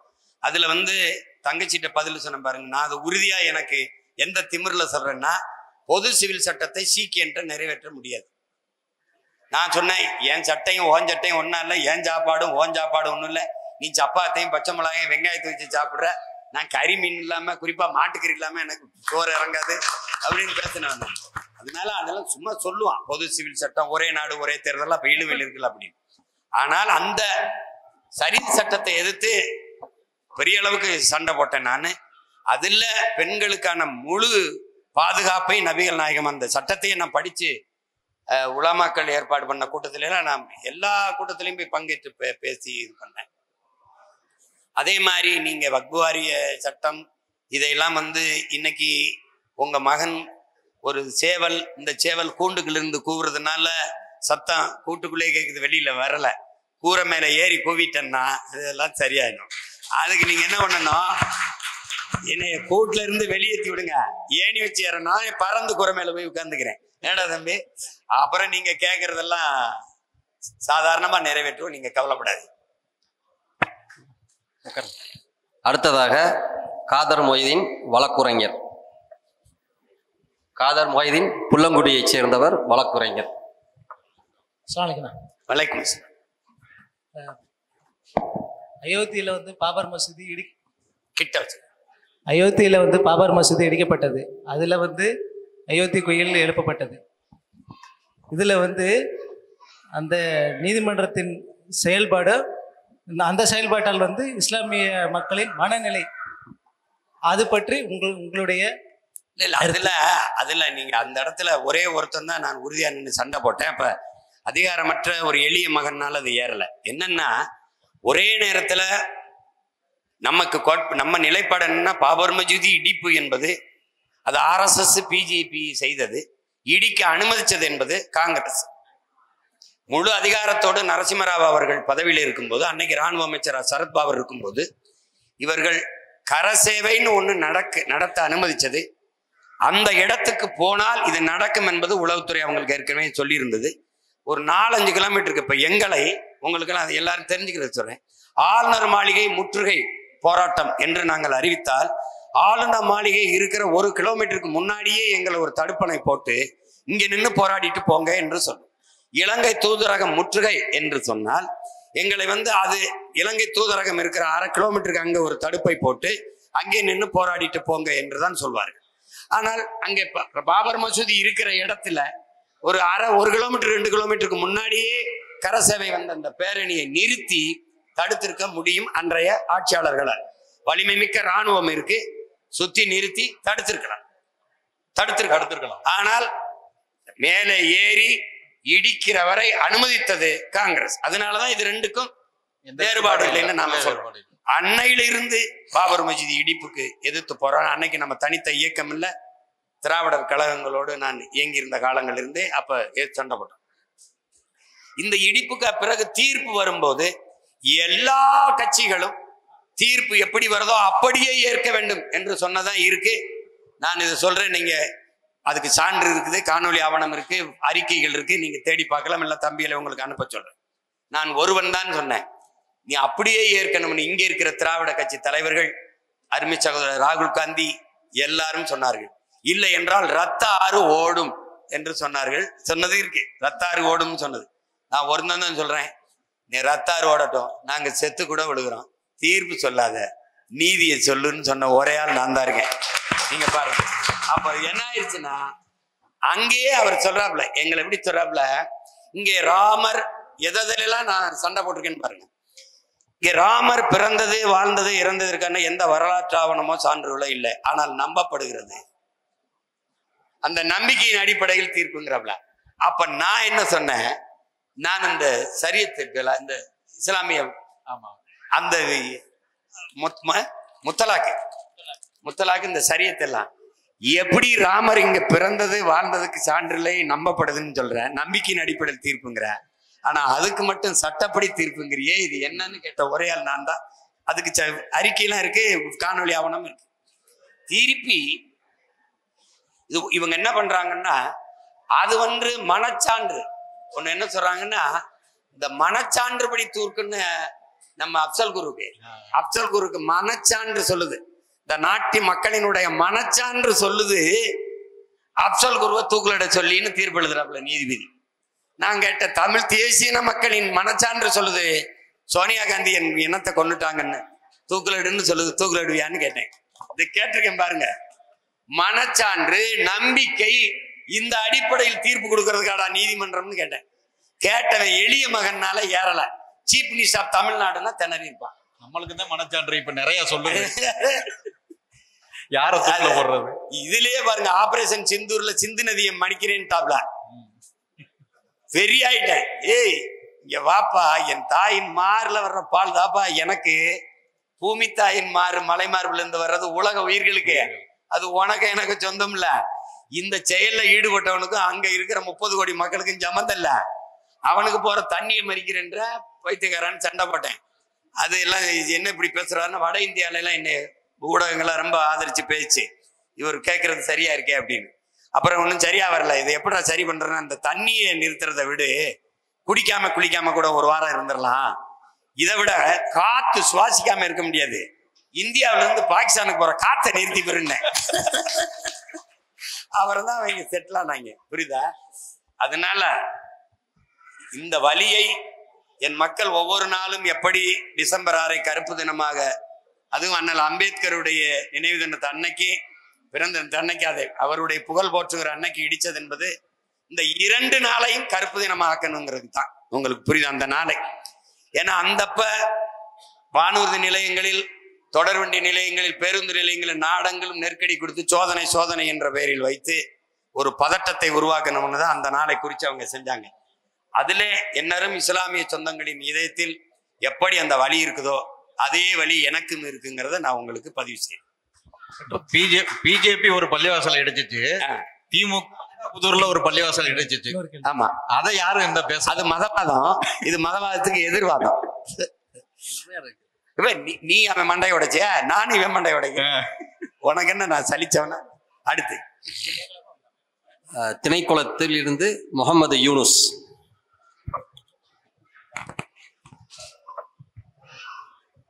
அஸ்ஸலாமு அலைக்கும். வலைக்கும் சார், இந்த இஸ்லாமிய வாலிபர்கள் நிறைய நபர்கள் வெளிநாடுகளில் மேக்சிமம் நீங்கள் பார்க்கலாம், நிறைய நபர்கள் வெளிநாடுகளில் சாதாரண வேலைகள் பார்த்துக்கிட்டு இருக்காங்க. நீங்கள் ஒவ்வொரு தொட்டையும் போய் நீங்கள் விசாரிச்சிங்கன்னா சும்மா சாதாரண படிப்பு மாட்டாங்க, மேக்சிமம் பெரிய பெரிய படிப்பு படிச்சிருப்பாங்க. இஸ்லாமிய வாலிபர்களுக்கு பெரிய பெரிய படிப்புகள் படிச்சுமே கூட தமிழ்நாட்டில் ஒழுங்கான வாய்ப்புகள் கிடைக்கிறதில்ல, வெளிநாடை தேடி போகிறாங்க. உங்களுடைய ஆட்சி வந்தா இஸ்லாமிய நபர்களுக்கு, குறிப்பா வாலிபர்களுக்கு நல்ல ஒரு வேலை வாய்ப்பு கிடைக்குமா அப்படிங்கிறது? இல்ல, அதுல அண்ணனுடைய இது கனவும் நோக்கம் இஸ்லாமியர் கிறிஸ்தவர் அப்படி பார்க்கல. அண்ணன் சொல்றது ஒட்டுமொத்தவா என் நாட்டு பிள்ளைகளுக்கு படித்தவர் படிக்காதவர் அனைவருக்கும் அரசு வேலை. அதுல நீங்க அண்ணன் சொல்றது, நீங்க சாம்சங்ல தான் வேலை செய்வீங்க, தனியார் முதல்ல எல்லாம் கஷ்டம். எல்லாருமே ஆசிரியர் பணி, அரசு மருத்துவரா போகணும்னா கஷ்டம். எனக்கு இருக்கு, ஆடு மாடு வளர்க்கறது அரசு பணிதான், நாட்டுக்கொடி வளர்க்கறது அரசு பணிதான், பட்டுப்பூச்சி வளர்க்கறது அரசு பணிதான். என்னடா தம்பி, எல்லா வேலையும் அரசு பணி ஆக்கிடுவேன். நான் எப்படி கனவு வச்சிருக்கேன்னா, அண்ணன் உங்கள் பிள்ளையை நீங்க பெற்றுக் கொடுங்கள், உங்கள் பிள்ளைகளை கற்றுக் கொடுக்கிறோம் நாங்கள். பிள்ளைகள் வீட்டின் செல்வங்கள் அல்ல, நாட்டின் செல்வங்கள்னு 1 ரூபாயிலிருந்து 1 கோடி கல்வி வர, ஆரம்ப கல்வியிலிருந்து ஆராய்ச்சி கல்வி வர அரசு படிக்க வைக்குது. ஏன்னா அது நாட்டின் செல்வம். என் நாட்டில் என் பிள்ளை நல்ல கல்வியறிவு பெற்றான்னா அறிவு வளம் எனக்கு.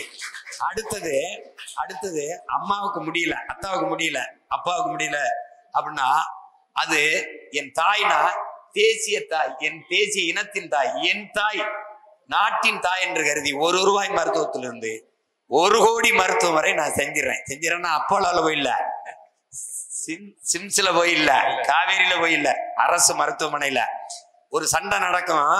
நீ எழுதி வை, இன்னைக்கு அல்லாமல் ஆணைய சொல்றேன், உங்க அண்ணன் வந்துட்டன்னா தனியார் பள்ளிகள் மூடப்படுகிறது. எப்படி? ஏன்னு கேளு, அரசு பள்ளியின் தரம் உயர்ந்துட்டதுனால தனியார் பள்ளிக்கு செல்கிற மாணவர்களின் எண்ணிக்கை குறைந்து மூடப்படுங்கிற நிலையை நான் உருவாக்கல. அப்ப அரசு மருத்துவமனை சிறந்த அரசு கொடுக்குதுடா, அரசு கொடுக்குது. தமிழ்நாடு அரசு 8 கோடி மக்களால் நிறுவப்பட்ட அரசு கொடுக்குது. அறம் சார்ந்த அரசு தரமான மருத்துவத்தை கொடுக்குதுன்னா தனியார் மருத்துவம் தேவைப்படாது. அது இலவசமாயிருதா? நானே விவசாயம் பத்துருவேன். நீ போறீல அந்த எங்க பார்த்தாலும் வேளாண் பண்ணைகள், ஆடு மாடு மேய் விவசாயம், கரும்பு விளைஞ்சிருக்கும், வாழை விளைஞ்சிருக்கும், எல்லாம் இருக்கும். நெல்லு, பருத்தி, கத்தரிக்காய், வெண்டைக்காய். பசிங்கிற சொல்ல இல்லாத ஒளிஞ்சிரும். புரியுதுன்னு நினைக்கிறேன். இப்ப 33 விழுக்காடு கடல் தான் மனித உணவு தேவையை பூர்த்தி செய்யுது. நானே மீன் பிடிச்சு வாங்கி நெய்தல் அங்காடின்னு நானே விற்பேன். எல்லாத்தையும் அரசு தன்மையப்படுத்தி கொண்டு என் மக்களுக்கு பசிங்கிற சொல்லு இல்லாம ஒழிச்சா உனக்கு 10,000 ரூபாய் சம்பளம் கொடுத்தீங்கன்னு வச்சுக்க, செலவழிக்க வேலை இருக்காது. ஏன்னா பிள்ளைய நான் படிக்க வச்சிடுறேன், அம்மா அப்பாவுக்கு நானே வைத்தியம் பார்த்துடுறேன், பசின்னு வந்தா நானே வச்சிருக்கேன் உனக்கு சாப்பாடு போட, எல்லாமே இருக்கு. அங்கங்கே உன் வாழ்விடத்தில் இதை கீழக்கரையிலேயே படித்த இளைஞர்களுக்கு அரசு வேலை கொடுக்குறேன். நீ எதை பத்தியும் கொல்லப்படாது. இது தம்பி தம்பி மௌலவி ஆலிம், இதுதான் நமக்கான அரசியல். அடுத்ததாக தொண்டியைச் சேர்ந்த ஜனாப் சிக்கந்தர். அண்ணா அண்ணா நல்லா இருக்கீல்ல? நல்லா இருக்கு. ஒன்றும் இல்லைண்ணா, நம்ம கட்சியில் ஒரு ஆவணம் இருக்கிறதா சொல்கிறாங்க. அந்த ஆவணம் வந்து இஸ்லாமியர்களையும் கிறிஸ்தவர்களையும் அதாவது கவனமாக கையாளணும் அப்படின்னு அந்த ஆவணத்தில் சொல்லப்படுறதா உங்களுக்கும் எங்களுக்குமான அந்த டிஸ்டன்ஸை அதிகப்படுத்துகிறாங்க. உண்மையிலே அந்த ஆவணம் நீங்கள் வெளியிட்டது தானா? யார்கிட்டயாவது அந்த ஆவணம் இருக்கான்னு கேளுங்க. என்னண்ணே? யாருக்கிட்டயாவது அந்த ஆவணம் இருக்கான்னு கேளுங்க. இல்லை, நம்ம வலைதளங்கள்ல இருக்குது அந்த ஆவணம். அந்த ஆவணத்தை வச்சுக்கிட்டு நிறைய இஸ்லாமிய அறிஞர்களை அந்த ஆவணத்தை வச்சுக்கிட்டு உங்களுக்கு எங்களுக்குமான அந்த இடைவெளியை அதிகப்படுத்துறாங்க. அதாவது சரியான ஒரு அரசியலை நம்ம சொல்ல வரும்போது இந்த மாதிரியான ஒரு பயத்தை உண்டு பண்றாங்க. அதான் எனக்கான அந்த கேள்வி. உண்மையிலேயே அந்த ஆவணம் உங்களால் வெளியிடப்பட்டதா, இல்ல உங்க பேரை சொல்லி மற்றவங்க அதை வெளியிட்டாங்களா, இல்ல உங்களுக்கும் எங்களுக்குமான அந்த பகையை வந்து தொடர வைக்கணும் அப்படிங்கிறத உறுதிப்படுத்துறாங்களாங்கிறதா இப்ப சொல்ற அந்த பகையை தொடர வைக்கணுங்கிறதா. பகையே நமக்குள்ள இல்ல, பகை போல ஒன்றை உருவாக்கணுங்கிறதா. அப்போ கட்சி ஆரம்பிச்ச போது சில பெரியவர்களாம் சேர்ந்து இந்த ஆவணங்களை வகுத்தாங்க. சில சாதி வழியே தமிழ் தேசியம்னு நினைக்கிற சிந்தனையாளர்கள் இருக்காங்க. இஸ்லாமியர் கிறிஸ்தவர்களை தமிழர்களாகவே ஆக்க முடியவில்லை, அவர்கள் ஒரு தனி இனமாக கருதி கொண்டு வாழ்கிறார்கள் என்று எண்ணம் கொண்ட பெரியவர்கள் இருக்கிறார்கள். இவர்கள் எல்லாம் சேர்ந்து ஒரு கொள்கை ஆவணம் என்று ஒன்றை வகுத்து கொடுத்தார். அதே அப்போது என்னுடைய தாய்மாமன் சாகுல் மீது எல்லாரும் இருந்தோம். அப்ப நான் படிச்சு பார்த்துட்டு இதுல எதுவுமே ஏற்புடையதா இல்லை என்ன அப்படின்னு தூக்கி வச்சுட்டோம். அந்த இதுலதான் நீங்க எடுத்துக்கிட்டு இப்ப கொள்கை ஆவணம்னு ஒண்ணு நாம் தமிழர் கட்சி 2016 எங்கள் ஆட்சி எப்படி இருக்கும்னு ஒண்ணு வெளியிட்டேன். 350 பக்கமா நம்ம நினைக்கிறேன் இல்லையா? அதுதான் எங்களுடைய வரைவு. இப்ப சொல்றேன், நீங்க கொள்கை என்னன்னு கேட்டுக்கிறீங்க. நாம் தமிழர் கட்சி எல்லா மக்களுக்கும், நாம் தமிழர் கட்சியின் அரசியல் எல்லா உயிர்களுக்கும், தலைமை அதிகாரம் எப்போதும் தமிழனுக்கு.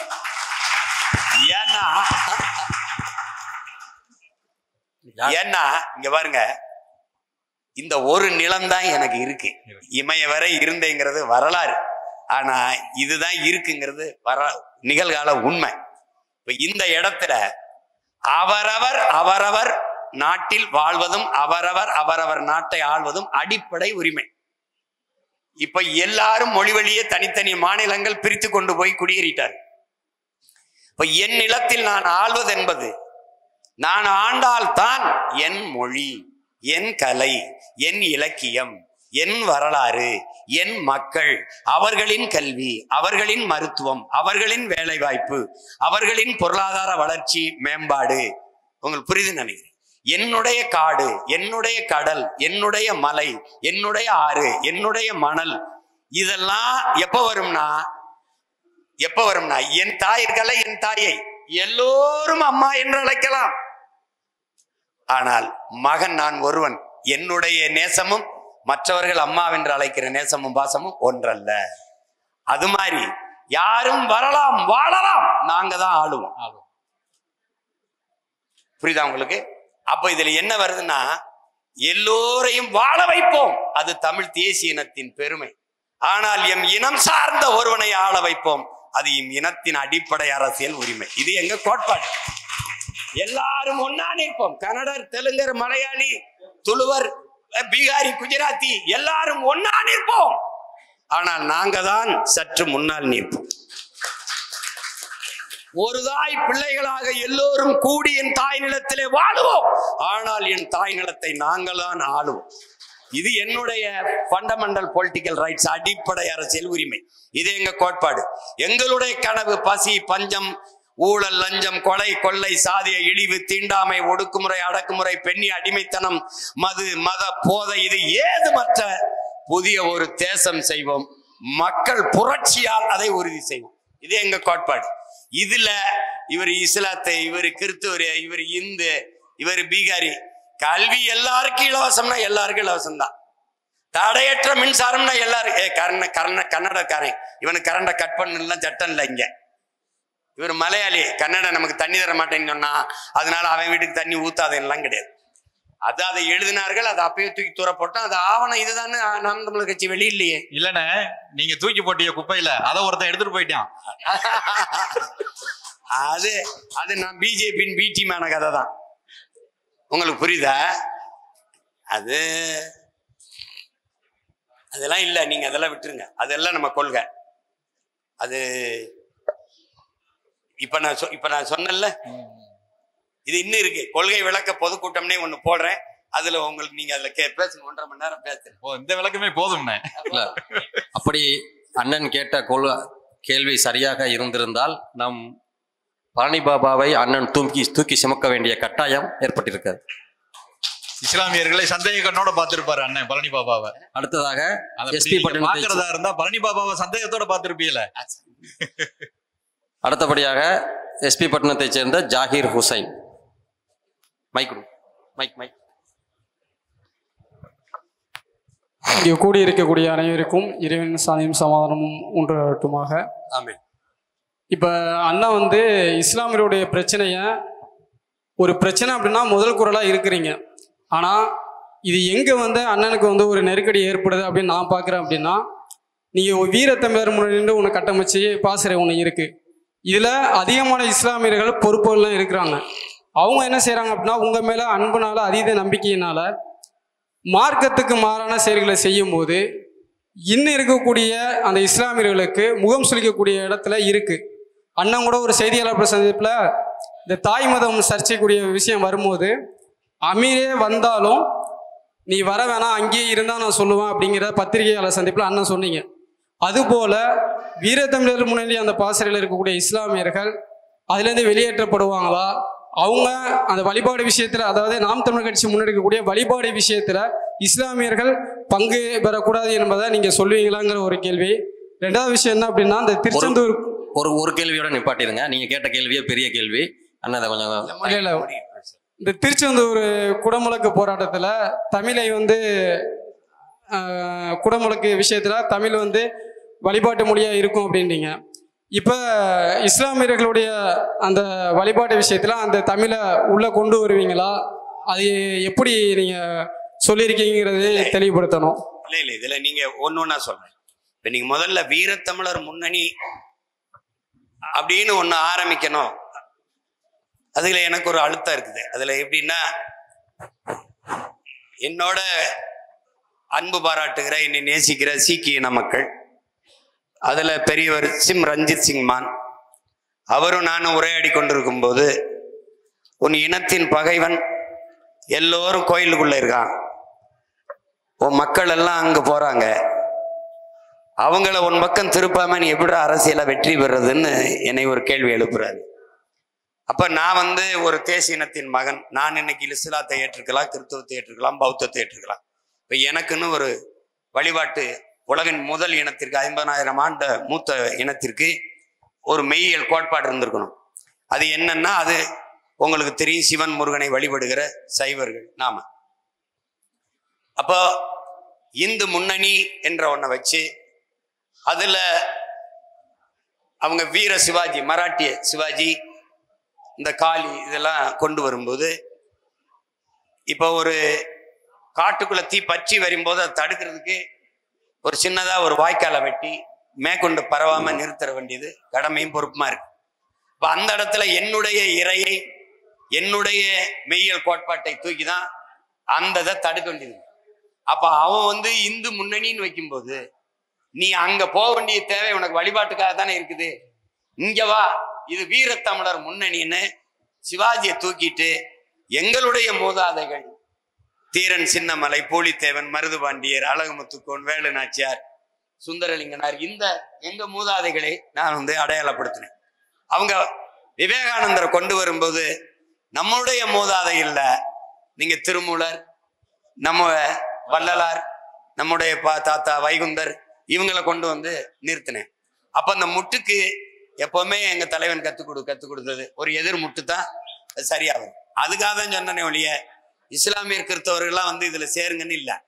அதுல திருச்சியை சேர்ந்த என் தங்கச்சி, சில கோவையை சேர்ந்த என் தம்பிலாம் விரும்பி நாங்கள் இதுல இருக்கிறோம்னு சொல்லும் போது என்னால வெளியில போங்க வேணான்னு சொன்னா நான் மதம் பார்த்து நிராகரிக்கிறேன் வரும். எங்களுடைய உரிமைக்காக நீங்க நிக்கிறீங்க, உங்களுடைய வழிபாட்டு உரிமைக்காக நாங்க நிக்கிறோம். நீங்க பெருவுடையார் கோயிலுக்குள்ள நான் போகும்போது என்னுடைய ஆவணத்தை வச்சு வழிபட போகும்போது என் தம்பி ஹுமாயூன் வந்துட்டாப்ல. அதுக்கு எல்லாரும் பெரிய அளவுக்கு இது பண்ணாங்க. அவர் மஸ்தான் தங்க தேரை இழுத்தாப்ல. அதெல்லாம் யாரும் கேட்கல. அப்போ ஒரு இந்து தொப்பி வச்சு நோம்பு கஞ்சி குடிக்கிறது, அது என்ன நம்ம சொல்றது, இப்தார் திறக்க வரும்போது ஒரு இந்து, அதுவும் திருநீரோடவே வந்து உட்கார்ந்து குடிச்சாலாம் இருக்கு. அவர்கள் இந்து சமயத்தை ஏற்றிருக்கிறவர் இப்தார் விருந்துல வந்து பங்கேற்பதை ஏற்கிற என் மக்கள் தன் அண்ணனோட தன்னுடைய மூதாதை கட்டிய பெருவுடையார் கோயில்ல தன் அண்ணனுக்கு பக்கத்துல இஸ்லாத்தை ஏற்று கலிமா சொல்லி இஸ்லாத்தை தழுவி இருக்கிற என் தம்பி ஹுமாயூன், அவன் எனக்கு பக்கத்துல நிக்கிறான். அப்ப இப்தார்ல நான் அவனுக்கு பக்கத்துல இருக்கேன், அவன் இங்க எனக்கு பக்கத்துல இருக்கான். சமய ஒற்றுமை எல்லாம் பேசுற நீங்க இதையே நீங்க அதை ஒற்றுமைக்கான அடித்தளமா பார்க்க மாட்டேங்கிறீங்கன்னுதான் எங்களுடைய கேள்வி. அப்புறம் நீங்க ஈரத்தமிழர் முன்னணியில இருங்கன்னு யாரை நான் வலுக்கட்டாயம் பொறுப்பு சொல்லல. இந்த கட்சி அவர்கள் என் தம்பி தங்கைகள் விரும்பி ஏற்றுக்கொண்டார்கள். அவர்கள் 5 வேளை தொழுகையை நிறுத்தல, அவங்க நோன்பு விருத்துறதை நிறுத்தல, ஓர் இறை அல்லா அப்படிங்கிற கருத்துல மாற்று கருத்து இல்ல. ஏப்பா சொல்லுப்பா, அதுல இல்ல.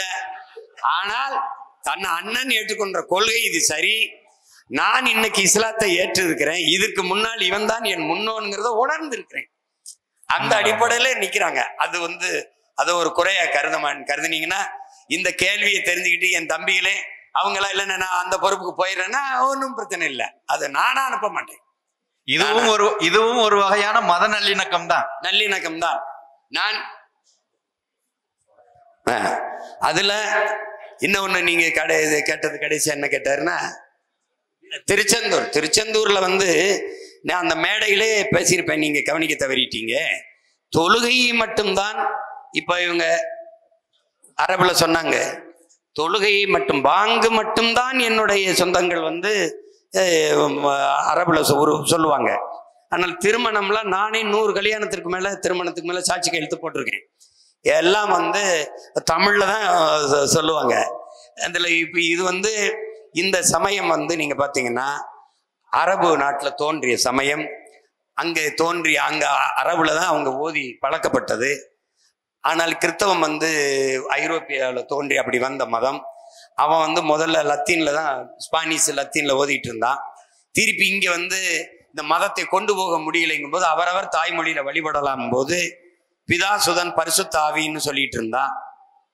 இந்த பிதா சுதன் எல்லாம் வேற மொழி சொல்லா இருக்குன்னு பின்னாடி வந்த இளம் குருமார்கள் நம்ம தம்பிகள் தந்தை மகன் தூய் ஆவி என்று பரலோகத்திற்கு எங்க தந்தையேன்னு இல்லாம விண்ணுலகில் இருக்கும் என் தந்தையை உடைய ராஜ்யம்ங்கிறதெல்லாம் மாற்றி உடைய அரசுன்னு மாத்திட்டான்.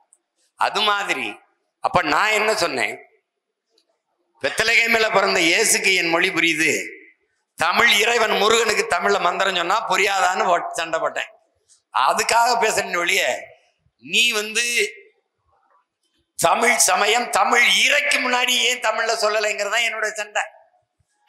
நீ அல்லாவுக்கு அல்லாவுக்கிட்ட போய் ஏன் தமிழ்ல ஓதல, அதுக்கு நான் சொல்றேன் கேளுங்க. அது சொன்னது திருச்செந்தூர் முருகனுக்கு மட்டும்தான். முருகனுக்கு இல்ல எங்க அண்ணன் சொன்னதை கேளு. எங்க அண்ணன் பள்ளி பாபா என்னோட முன்னத்தி ஏறு. இறைவனின் பெயரால் அனைவருக்கும் அமைதியும் சாந்தமும் உண்டாவதாகன்னு சொல்லிடுறாப்ல. அந்த கூட்டத்தில் இருந்த ஒரு இஸ்லாமிய சகோதரர் எழுந்து அதை அரபுல சொல்லுங்கன்னு சொல்றாரு. உட்கார்த்தா உட்காரு, எல்லாம் தெரிஞ்ச அல்லாவுக்கு என் மொழி தெரியாதான்ட்டாப்ல. இருக்கு இன்னும் இருக்கு. அதனால அனைத்தும் அறிந்த அல்லாவுக்கு என் அன்னை தமிழும் அறியும். அதனால என் மக்கள் இன்னைக்கு இந்த பாங்கு மட்டும்தான் அரபுல சொல்லுவாங்க. சொல்லுடா, பாங்கும் தொழுகைன்னு அரபுல, மத்த எல்லாம் நம்ம தமிழ்ல தானே செய்யறோம். அதனால நான் துவா தமிழ்ல தான் செய்யறோம். நீ என் இறைக்கு முன்னாடி ஏன் இன்னொரு மொழியில் மந்திரம் சொல்றாங்கிறதா. என்னுடைய திருப்புகளை பாடு, சிவனுக்கு என்னுடைய தேவாரம் திருவாசகத்தை பாடு, 12 திருமறைகளை பாடு. அதுதான் என் கோட்பாடு. நீ இதெல்லாம் போட்டு குழப்பிக்காத. என்னடா தம்பி. அடுத்து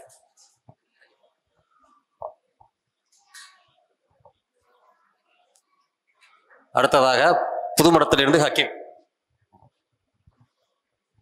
புதுமடம் ஹக்கீம். புதுமடம் ஹக்கீம் தமுமுக மருத்துவர் அணி செயலாளர்.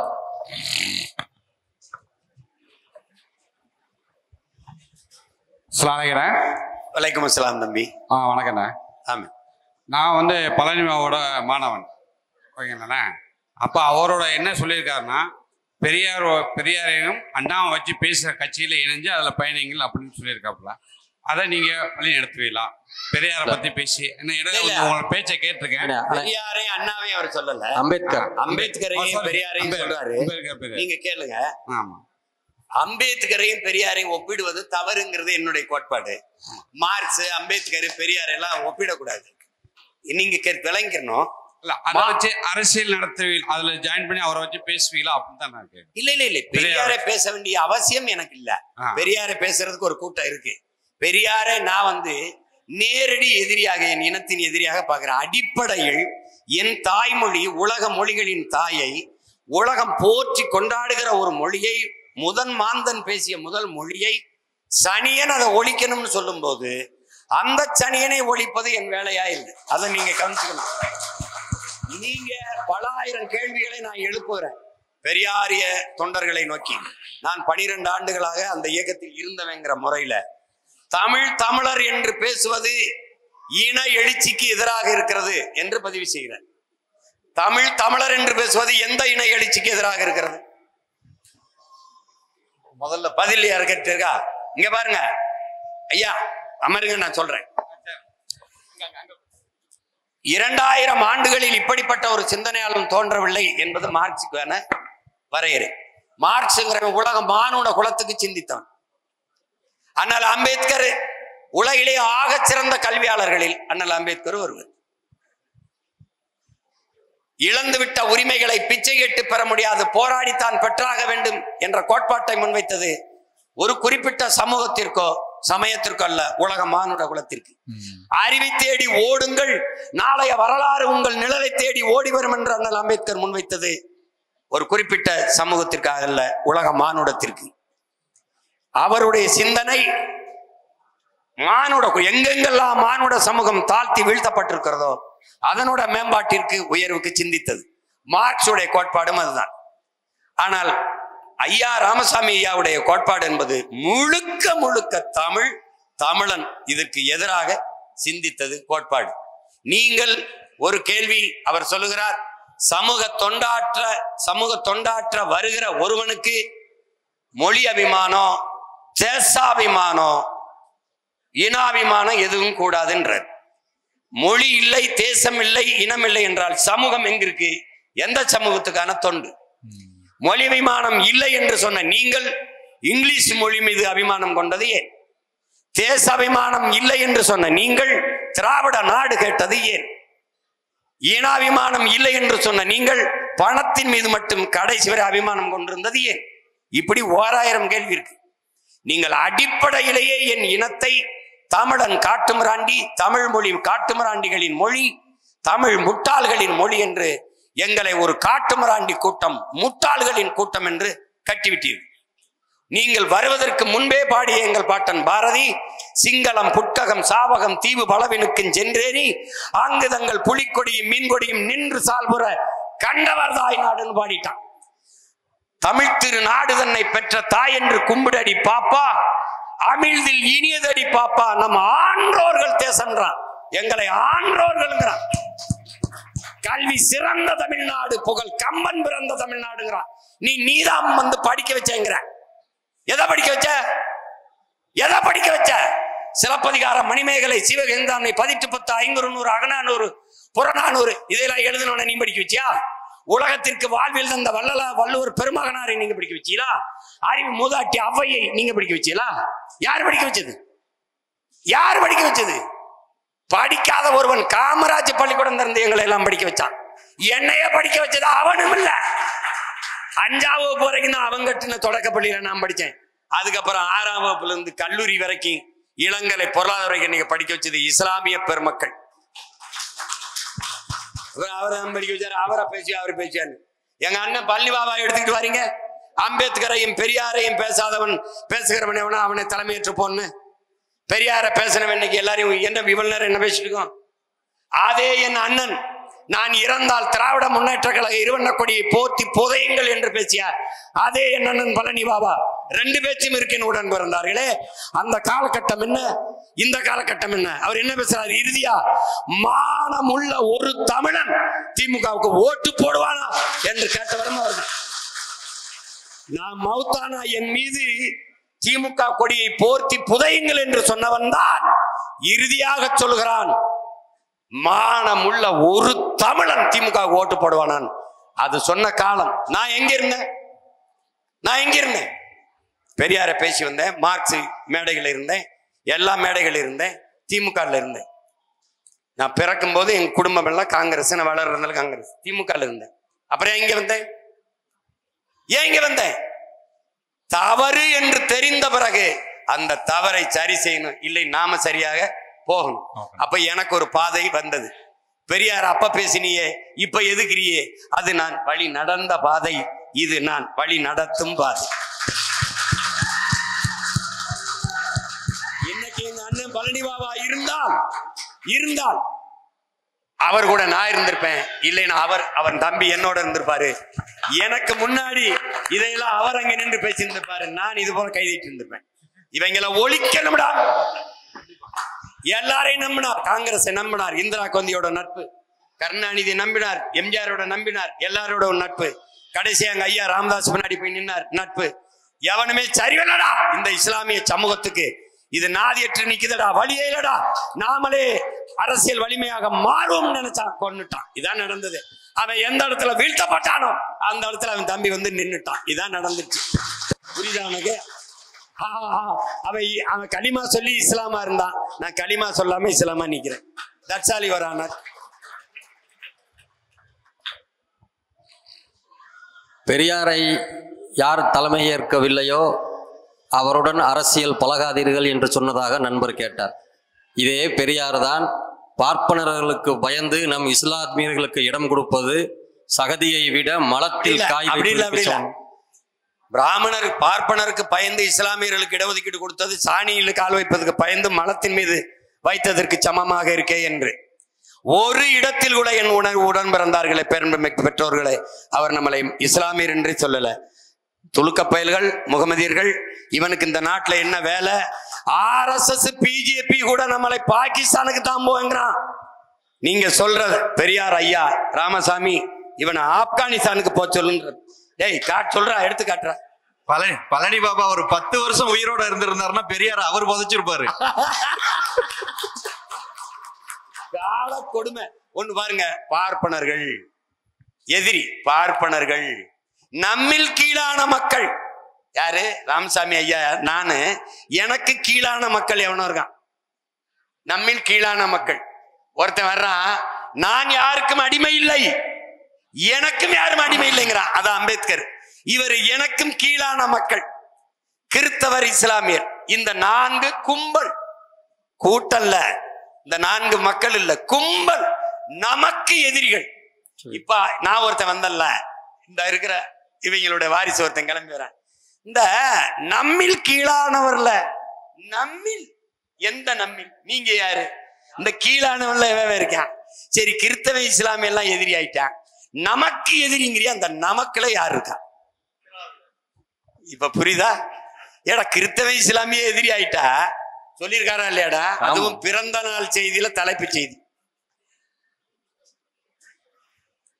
நான் கேட்கிற எதிர்கேள்விகளுக்கு, எழுப்புகிற கேள்விக்கு பதில் தான் சொல்லணும்.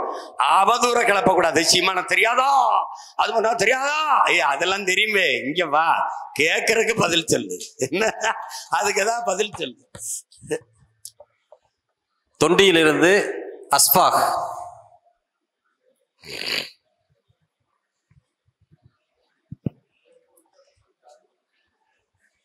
பேரன்பு கொண்ட மண்ணை மக்களின் எங்கள் அண்ணன் மீதும் அண்ணன் மீதும் இந்த சபை நிறைத்து அமர்ந்திருக்கிற அனைவர் மீதும் ஏக இறைவனின் சாந்தியும் சமாதானமும் என்றென்றும் நின்று நிலவட்டுமாக என்று கேட்கிறேன்.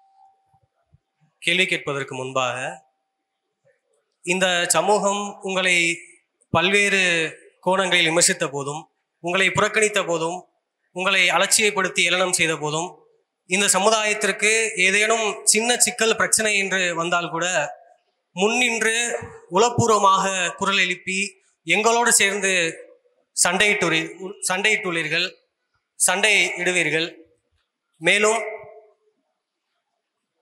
இந்த சமுதாய தலைவர்களே பழனி பாபா என்கிற மாவீரனை போற்ற மறுத்திருக்கிற சூழ்நிலையில் அவர்களை உங்களுடைய மேடைகள் தோறும் கொண்டு சேர்த்திருக்கிறீர்கள், இந்த இளம் தலைமுறையிலிடத்தில் கொண்டு சென்றிருக்கிறீர்கள். அதற்காக இந்த சமுதாயம் உங்களுக்கு என்றென்றும் நன்றி கடன் பட்டிருக்கிறது என்பதை தெரிவித்துக் கொள்கிறேன். உங்களுடைய அனுமதியோடு 2 கேள்வி கேட்க ஆசைப்படுகிறேன். ஒன்று, இலங்கையிலே நடந்த விடுதலை போது விடுதலை போது சரிதான், கிட்ட வச்சு விளங்குது. அதன் மீது பல்வேறு தரப்பட்ட மக்களுக்கு பல விமர்சனங்கள் கேள்விகள் இருக்கிறது. ஆனால் குறிப்பாக இஸ்லாமிய சமுதாயத்திடம் இருக்கிற ஐயப்பாடு, கேள்வி என்னவென்றால், அங்கு நடந்த இஸ்லாமியர்களுக்கும் விடுதலை புலிகளுக்குமான அந்த கான்ஃபிளிக்ட் இன்ன வரைக்குமே பேசு பொருளாகவும் விமர்சனத்திற்கு உள்ளாக்கப்பட்டும் இருக்கிறது. அதை குறித்து இன்றைக்கு விடுதலை புலிகளுடைய முகமாக திகழ்கிற நாம் தமிழர் கட்சி என்ன நிலைப்பாட்டை இந்த இஸ்லாமிய மக்களுக்கு சொல்ல விரும்புகிறது? ஒன்று. இரண்டாவது, அப்போது விடுதலை புலிகளுக்கு இருந்த நோக்கம் என்ன, மேலும் வினை எதிர்வினை எப்படி இருந்தது என்பதை அண்ணன் உடைத்து பேச வேண்டும் என்று ஆசைப்படுகிறேன். இரண்டாவதாக சிறிய கேள்வி. சமீபத்திலே அரசியல் கட்சி தொடங்கியிருக்கிற விஜயும் அவருடைய ஆதரவாளர்களும் என்ன கேள்வியை கேட்கிறார்கள் என்றால், இப்போதுதானே அரசியலை ஆரம்பித்திருக்கிறார், இப்போதுதானே வந்திருக்கிறார், இவர் மீது இவ்வளவு காட்டமான விமர்சனங்களை நாம் தமிழர் கட்சி செய்ய வேண்டுமா? எல்லாரும் சீமானாக முடியாது, எல்லாராலும் உங்களை போன்ற பேச முடியாது என்பதை நீங்கள் விளங்கிக் கொள்ள வேண்டும். இவ்வளவு காட்டம் தெரிவிப்பதற்கான காரணம் என்ன என்பதை கேட்கிறார்கள். அவர்களுக்காக ஒரு அரசியல் கட்சியினுடைய தலைவனுக்கும் அரசியல் கட்சிக்கும் கருத்தியலும் கொள்கையும் எவ்வளவு முக்கியம் என்பதை ஒப்பிட்டு நீங்கள் பேச வேண்டும் என்று ஆசைப்படுகிறேன். இல்ல, முதல்ல எல்லாரும் பேச மறுத்து விட்டுட்ட பிறகு ஏன் நீங்க பழனி பாபா தொட்டு பேசணுங்கிறதுக்கு முதல்ல விளக்கம் சொல்லணும். ஏன் அண்ணன் பழனி பாபாவை இவர்கள் பேச மறுத்தார்கள் அப்படிங்கிறதுக்கு, அவர் வாழுகிற காலங்களில் முதல்ல அவரை நீங்க புரிஞ்சுக்கணும். ஒரு இப்போ என்னையை போல இங்கே இருக்கிறவர்களை விட அவர் ஆகப்பெரிய கல்வியாளர். உலக நாடுகளின் எல்லா நாடுகளின் சட்டமும் அவருக்கு தெரியும். பல மொழிகளில் பேசக்கூடிய ஆற்றல் பெற்றவர், மிகப்பெரிய செல்வந்தர். ஒரு மாத வருவாய் மட்டுமே அவருக்கு 66 லட்சம், 3000 ஏக்கர்களுக்கு மேலாக அவருக்கு தோட்டம், அரண்மனை போல வீடு. அதையெல்லாம் விட்டுட்டு இந்த சமூக மக்களுக்காக பாடுபட வேண்டும் என்பதற்காகவே திருமணம் செய்யாமலே இருந்து 45வது வயதிலே அவர் கொல்லப்படுகிறார். இந்த நாட்டில் உசிலம்பட்டியிலே இருக்கிற தெய்வத்திருமகன் நம் தாத்தா பேரில் இருக்கிற கல்லூரி, கமுதியிலே இருக்கிற கல்லூரி, திருநெல்வேலியில் இருக்கிற கல்லூரி எல்லாம் அவர் நன்கொடையிலே கட்டப்பட்டதுதான் என்பதை நீங்க தெரிஞ்சுக்கணும். பேச்சின் ஓட்டத்திலே நான் விதைப்பதெல்லாம் கனிகள் அல்ல, விதைகள். ஒரு நாள் அது முளைத்து வரும். வீரியமிக்க எழுச்சி மிக்க இளைஞர் கூட்டம் எழுந்து வரும். அது ஒரு நாள் என்னை அடக்கம் செய்த இடத்திலே தோண்டி எடுத்து என் எலும்பு கொடுக்கு நன்றி செலுத்தும் அப்படின்னு. அந்த விதைகள்ல ஒண்ணுதான் நம்ம இப்ப எடுத்து எலும்பு கூட இல்லை, அவர் சிந்தனை எடுத்து நன்றி செலுத்திக்கிட்டு இருக்கோம். அவரை ஏன் இவர்கள் பேச கைவிட்டார்கள் என்றால், இருக்கிற இஸ்லாமிய இயக்க தலைவர்கள் மற்றவர் எல்லாருமே திமுகவிடத்திலே கூட்டணியில் இருப்பதால், கடைசி காலத்தில் அவர் கடுமையாக திமுகவை எதிர்த்து பேசிவிட்டதால், பழனிபாபாவை பேசினால் கூட்டணியிலே நமக்கு இடம் சிக்க தருவார்களா என்ற அச்சத்தில் அவர்கள் பேச தயங்கிவிட்டார்கள். நமக்கு அந்த குறை இல்லை. நாம் அரசிடத்திலே எழுப்பிய கேள்வி, நீ மதவாதத்திற்கு எதிராக போராடுகிறோம் என்கிறாய், மதவாதத்திற்கு எதிரான ஆட்சியவை செய்கிறோம் என்கிறாய். மதவாதத்திற்கு மத தீவிரவாதத்திற்கு எதிராகவே போராடி ஒருவன் உயிர் நீத்திருக்கிறான். யார் யாருக்கோ நீங்க வணக்கம் செலுத்துகிறீர்கள். பழனிபாபா அவர்களுடைய படத்தை வைத்து ஒரே ஒரு முறை ஒரு வணக்கத்தை செலுத்தலாம். அப்படி இருந்தால் நீங்க உண்மையிலே மதவாதத்துக்கு எதிரான ஒரு அரசு அமைப்பு என்று நம்ம கருதலாம். அவர்தான் மதவாதத்திற்காக போராடி தன் இன்னுயிரையே ஈகம் செய்தவர். அவரை போற்றல, அதனால நாம போற்றோம். அது காத்தான்குடியில நடந்தது. அது முதல்ல ஒண்ணு புரிஞ்சுக்கணும், அது ஒரு துயரந்தோய்ந்த சம்பவம். தலைவர் கட்டளையின்படிதான் அது நடந்தது அப்படிங்கிறத நீங்க நம்ப வேண்டியது இல்லை, அது தெரியாது. இங்க என்ன நடந்துருச்சுன்னா, போராட்ட தளத்துல அவன் நுட்பமா சிங்களன் இஸ்லாமிய மக்களை நமக்கு எதிராக திரித்து விட்டு இந்த போராட்டத்தில் பங்கேற்க விடாமல் தடுத்து சிக்கல் செய்து கொண்டிருக்கும் போது அண்ணனே சொன்னது, நாம் இந்த தேசத்தை, நமக்கான தேசத்தை அடைவோம், பிறகு உங்களுக்கு அந்த நாட்டுக்குள் ஒரு தனி நாடு வேணுமானாலும் நம்ம பிரித்து கொள்வோம், இணைந்து போராடுவோம் என்றதுல அந்த இணக்கப்பாட்டை சிங்களன் இப்ப எப்படி தமிழர்களை சாதி மதங்களாக பிரித்து திராவிடர்கள் இந்தியர்கள் ஆட்சி செய்து கொண்டிருக்கிறார்களோ அதே நுட்பத்தை தான் அந்த சிங்களனும் கையாண்டார். அதுல அந்த பிரச்சனையில இங்கே இயக்கம், இங்கே முகாம் இருக்கிறது, இங்கே முகாமிட்டு இருக்கிறது, இந்த தகவல்கள் எதன் மூலமாக சிங்கள படைகளுக்கு போகுது என்றால் இந்த மக்களால் தான் போகுது என்றதை தெரிஞ்சு நம்பி அன்றைக்கு வழிபாட்டில் இருந்த மக்களை இன்னைக்கும் இருக்கிற கருணாதான் அதை இதே ராமேஸ்வரத்தில் பெரிய வணக்க கூட்டம் நடத்தும் போது பொது மேடையிலேயே பேசி விளக்கம் அளித்த அண்ணன், அந்த சம்பவத்திற்காக தமிழ் பேரின மக்களின் சார்பாக நான் வருந்துகிறேன், அதுக்காக மன்னிப்பு கேட்கிறேன் கூட நான் சொன்னேன். அது என்ன, இப்போ அந்த காயத்தை திருப்பி திருப்பி நம்ம பேசி கொண்டிருந்தால் இப்போதைக்கு சிங்களர்கள் நம் இஸ்லாமிய மக்களை என்ன பாடுபடுத்துகிறார்கள் என்று பாருங்க. அங்க ஒரு தலைவர் பிரபாகரன் தலைமையில ஒரு படை இருந்த போது அவர்கள் பாதுகாப்பாக இருந்தார்கள். அங்கே யாரும் இல்லை என்ற போது அவர்கள் வாழ்வுக்கே ஆபத்து வருது. மதிப்பிற்குரிய நம்முடைய ஐயா அப்துல் கலாம் அவர்கள் இலங்கைக்கு பயணம் சென்ற போது, இன்றும் என்னுடைய அருமை நண்பர் பொன்ராஜ் அவர்கள் இருக்கிறார்கள், நீங்க கேட்டு பெறலாம், அண்ணன் சொல்றது உண்மையான்னு. ஆயிரக்கணக்கான இஸ்லாமிய சொந்தங்கள் ஐயா அப்துல் கலாமை கூடி நின்று, பிரபாகரன் மாதிரி ஒரு தலைவன் எங்களுக்கு கிடைச்சது பெருமை, அவர் இல்லைனாலும் அவர் ஆவியாக வந்தனாலும் எங்களை அவர்தான் ஆள வேண்டும் என்று பேசியதை இவர் என்னிடத்தில் பதிவு செய்தார். இப்படி அந்த மக்கள் அவ்வளவு நம்பிக்கை வச்சிருக்கார்கள் பிரபாகரன் மீது என்று அதை நம்முடைய ஐயா அப்துல் கலாம் அவர்களிடத்திலே பதிவு செய்திருக்கார்கள். இன்றைய சூழலில் தான் நீங்க பார்க்கணும், அந்த செயல் தவறு என்று நீங்க நினைத்தீர்களால் அதை நான் நியாயப்படுத்த தயாரா இல்லை, அதை விரும்பல. அது தவறாகவே இருக்கட்டும். அதுக்காக நீங்க காயம்பட்டது போல நானும் காயம்படுறேன், வருந்துறேன். அதை கடந்து இன்று இருக்கிற நம்முடைய பிள்ளைகள், வருங்கால பிள்ளைகள் பாதுகாப்பாக வாழ்வதற்கு எது வாய்ப்பு என்று பாருங்க. நான் எடுத்து வைக்கிற அரசியல் கோட்பாடுகள் இந்த மண்ணுக்கு, இந்த மக்களுக்கு பாதுகாப்பாக ஒரு பேரனாக இருக்கும். இந்த மகன் உண்மையும் நேர்மையுமாக இருப்பான் என்று நம்பினால் என் கைகளை பிடித்து எனக்கு அழுத்தி எனக்கு வலிமை சார். இவ்வளவு காலம் நம்பிவிட்டீர்கள் திமுகவை, இவ்வளவு காலம் நம்பிவிட்டீர்கள் அதிமுகவை. ஒரே ஒரு முறை உங்கள் மகன் என்னையே, உங்கள் உடன் பிறந்தானை நம்பி இந்த ஆட்சியை ஒரு முறை கொடுத்து பாருங்கள். நீங்கள் எப்படி சொல்வீர்கள்? அன்னைக்கே இவன்கிட்ட கொடுத்திருக்கலாம் என்று எண்ணுகிற அளவிற்கு இந்த நாட்டை நிர்வகித்து தமிழர், நம் இன முன்னோர்கள். ஏன் ஆட்சியாளர் உமர் சொல்றாரு, ஒருவன் திருடினான்னா கையை வெட்டுறாங்கிறார். அதுக்கும் பசிக்காக திருடினா ஆட்சியாளன் கையை வெட்டுறான்றார்.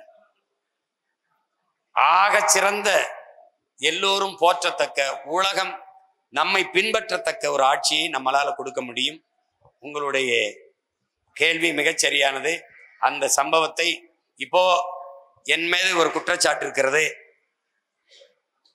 தாத்தா முத்துராமலிங்க தேவருக்கும் வணக்கம் செலுத்துவான் சீமான், கொல்லப்பட்ட இமானுவேல் சேரன் தாத்தாவுக்கும் வணக்கம் செலுத்துவான் சீமான். கடந்த கால காயங்களை மறந்து எதிர்காலத்தை நோக்கி இந்த இன பிள்ளைகள் சமூக ஓர்மையை நோக்கி ஓடிக்கொண்டும் போது பழைய பகையவே திராவிடன் கீறி விட்டுக்கிட்டே இருப்பான். அப்ப அத பேசிக்கொண்டே இருந்த பயனில்லை. அடுத்த கட்டத்துக்கு நம்ம நகரணும். அதுல நீங்க காயம்பட்டிருக்கீங்க. அது மாதிரி கேள்விகள் ஒவ்வொரு தளத்திலும் எனக்கு எழுப்பப்படுது. அதுக்காக நான் வருந்துறேன். மறுபடி நான் ஒரு மன்னிப்பை, ஒரு பொது வருத்தத்தை நான் தெரிவித்துக் கொள்கிறேன்.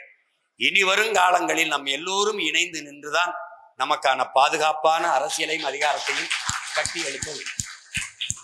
தன்னை தற்காத்துக் கொள்ள முடியாதவன் வாழ்வதில் அர்த்தமில்லை என்கிறான் சார்லஸ் டார்வின். தகுதி உள்ளவை தப்பி பிழைக்கும் என்கிறான். சர்வைவல் ஆஃப் ஃபிட்டஸ்ட் என்கிறார்கள். நாம் தகுதி உள்ளவர்களாக மாற வேண்டும். என்னரும் இஸ்லாமிய சொந்தங்களுக்கு, என்னரும் பெற்றோர்களுக்கு நான் சொல்ல விரும்புவது, திமுக தான் நமக்கு பாதுகாப்பு என்று நீங்கள் சொல்லுகிற போது அல்லாஹ் நமக்கு பாதுகாப்பு இல்லையா என்ற கேள்வி என் போன்ற பிள்ளைகளுக்கு எழுந்து விடுகிறது. இந்த திமுகவை நீங்கள் பாதுகாத்து வைத்திருக்கிறீர்களா, அவர்கள் நம்மை பாதுகாக்கிறார்களா என்பதை நீங்களே உங்கள் மனச்சான்றை தொட்டு கேள்வி எழுப்பி பாருங்கள். அவர்களை பாதுகாப்பாக வாழவும் ஆளவும் வைத்திருப்பது நீங்கள் தான் என்பதை உணராத வரை இந்த மண்ணுக்கு, மக்களுக்கும் விடிவும் இல்லை, இந்த துயரங்களுக்கு ஒரு முடிவும் இல்லை. அதனால் ஆழமான கேள்வியை கேட்ட திருப்பி ஒரு கேள்வி, தம்பி விஜய் அவர்கள் வருகையை பற்றி. 15 ஆண்டுகளாக அண்ணன் எடுத்து வைத்திருக்கிற கோட்பாடுகளை நீங்கள் பார்த்தீர்கள். மொழி குறித்தோ, இனம் குறித்தோ, இந்த இனத்தின் வரலாற்று குறித்தோ, இந்த இனம் தூக்கி சுமந்து வந்த துயரம் குறித்தோ ஒன்றும் இல்லை. இஸ்லாமிய சிறை கைதிகள் விடுதலையில் அவருக்கு ஏதாவது நிலைப்பாடு இருக்கா? இல்லை. இஸ்லாமிய மக்களின் உரிமை, சரியத்து, வக்பு வாரிய சட்டம், முத்தலாக்கு ஏதாவது நிலைப்பாடு இருக்கா? இல்லை. எதுலையாவது இருக்கா? கச்சத்தீவு திருப்பி எடுக்கணும். கச்சத்தீவு கொடுத்ததனால் வந்த காயம் 800 பேருக்கு மேல தாக்கி அழிக்கப்பட்டிருக்கார்கள். அந்த சாவின் வழி அண்ணன் முன்வைத்த கோட்பாட்டை தாண்டி ஒரு தத்துவத்தை வைத்து அவரையும் விட ஆகச் சிறந்த ஒரு கோட்பாட்டோடு நான் வருகிறேன் என்றால் கைதட்டி வரவேற்று முதல் தொண்டனாக இருக்க தயாராக தான் இந்த சீமான். நீங்க புரிஞ்சுக்கணும். நீ ஒண்ணுமே இல்லாம ஆன்றோர்களும் சான்றோர்களும் இருந்து அரசியல் செஞ்ச இந்த நிலத்தில் உலகத்திற்கு பொதுமறை தந்த மக்கள், அறத்தின் வழி நின்று வாழ்ந்த மறவர் கூட்டம், எப்பேற்பட்ட இனத்தின் மக்கள், எவ்வளவு பெரிய பேரறிஞர் இருந்த இடத்தில், இந்த இடத்தில் இவ்வளவு பெரிய கோட்பாட்டை வைத்து இந்திய திராவிட சூழ்ச்சிகளால் தாழ்த்தி வீழ்த்தப்பட்டு உரிமை இழந்து அடிமைப்பட்டு கிடக்கிற தமிழ் சமூகத்தில் இனச்சாவில் இருந்து, கத்தல் கதலில் இருந்து பிறந்த மகன் கருணாநிதி, ஜெயலலிதா என்ற மிகப்பெரிய ஆளுமைகளை ஊடறுத்து 1.5 ஆண்டுகளுக்கு மேலே சிறையில் இருந்து 220 வழக்குகளை போடப்பட்டு ஏறாத நீதிமன்ற படிக்கட்டில்லை, தொழில் செய்ய முடியாது, கடவுச்சீட்டில்லை, ஒரு நாட்டுக்கு பறந்து செல்ல முடியாது, எங்கேயும் போக முடியாது.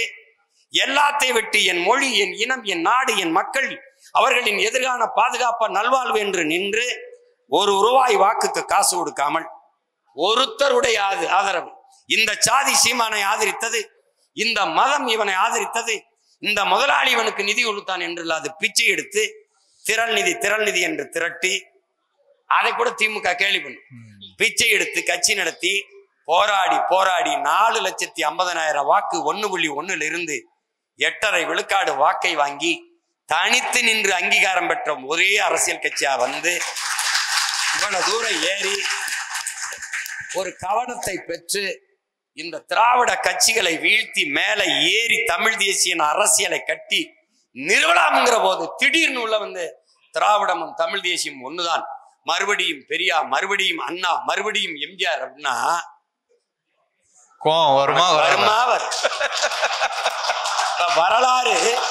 வரலாறு திரும்புதா, அங்கேயே சுத்துதா. தம்பி, திமுகவின் தோற்றுனர் பேரறிஞர் அண்ணா, அதிமுகவின் தோற்றுனர் ஐயா எம்ஜிஆர். 2 பேரும் படத்தை வச்சுக்கிட்டு எங்கிட்டு வரலாறு திரும்பும்? நீ தான் திரும்பணும். உங்களுக்கு புரியுதா?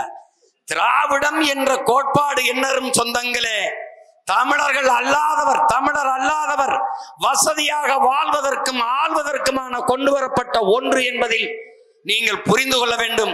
இந்த கருத்தை ஏற்பவர் எதிர்ப்பவர் எவர்? இங்கே எதிர்ப்பவர் தமிழர் அல்லாதவர் பாதுகாப்பாக வாழ்வதற்கும் ஆள்வதற்குமாக கொண்டு வரப்பட்ட ஒன்றுதான் திராவிடம்.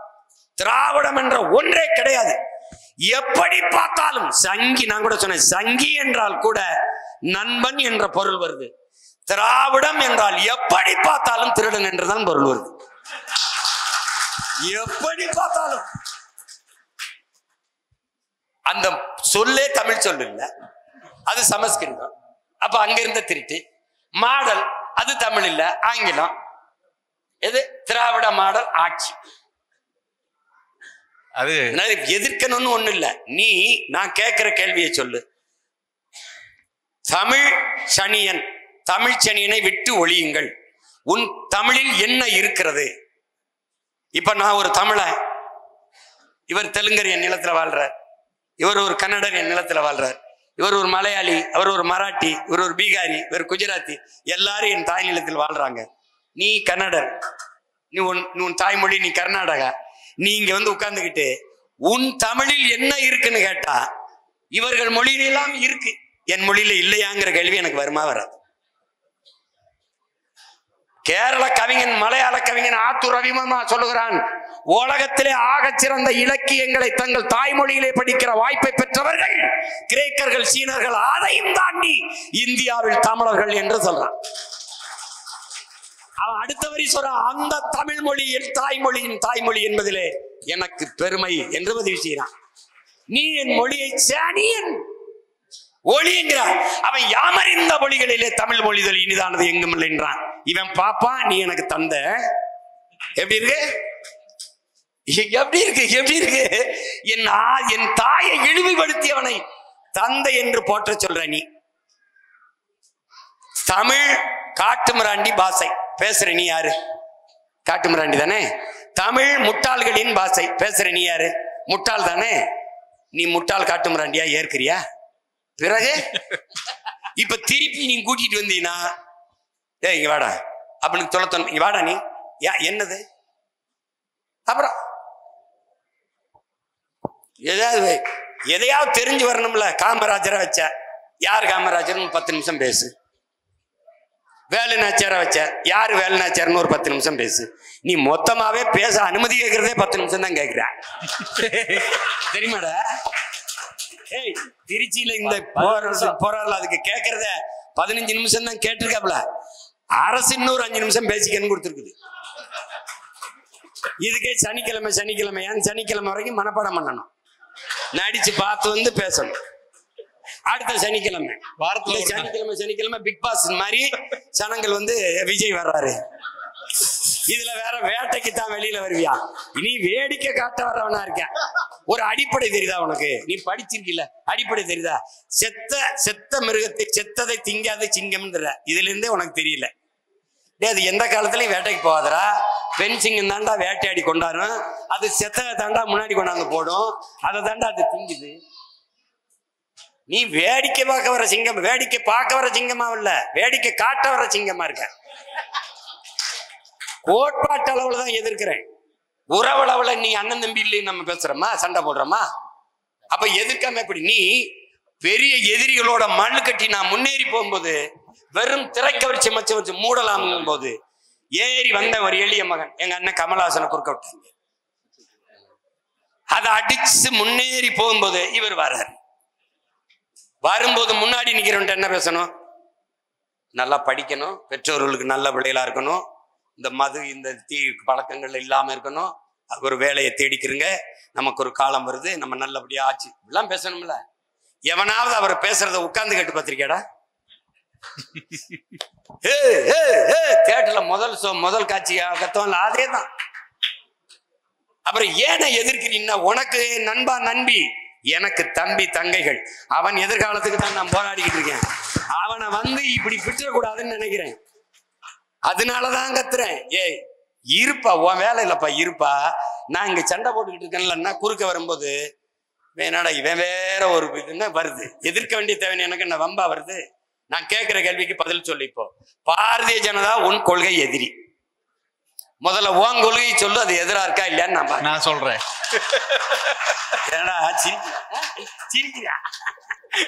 ஏன் முதல்ல உன் கொள்கையை சொல்லுப்பா.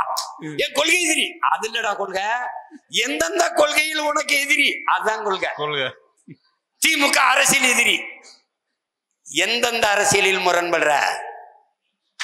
அப்போ அதிமுகவின் அரசியல் உனக்கு எதிரியா இல்ல. அப்ப காங்கிரசின் கொள்கை உனக்கு எதிரியா இல்ல. அதானது. பாரதிய ஜனதாவுக்கும் காங்கிரஸுக்கும் ஒரு கொள்கை மாற்று யாராவது இந்த கூட்டத்தில் சொல்லுங்க. யாராவது சொல்லுங்க பெருமக்களே. வெளியுறவுத்துறை கொள்கை, பாதுகாப்பு கொள்கை, மருத்துவ கொள்கை, கல்விக் கொள்கை, போக்குவரத்து கொள்கை, எதுலையாவது இருக்காடா தம்பி? எல்லாம் சேம்.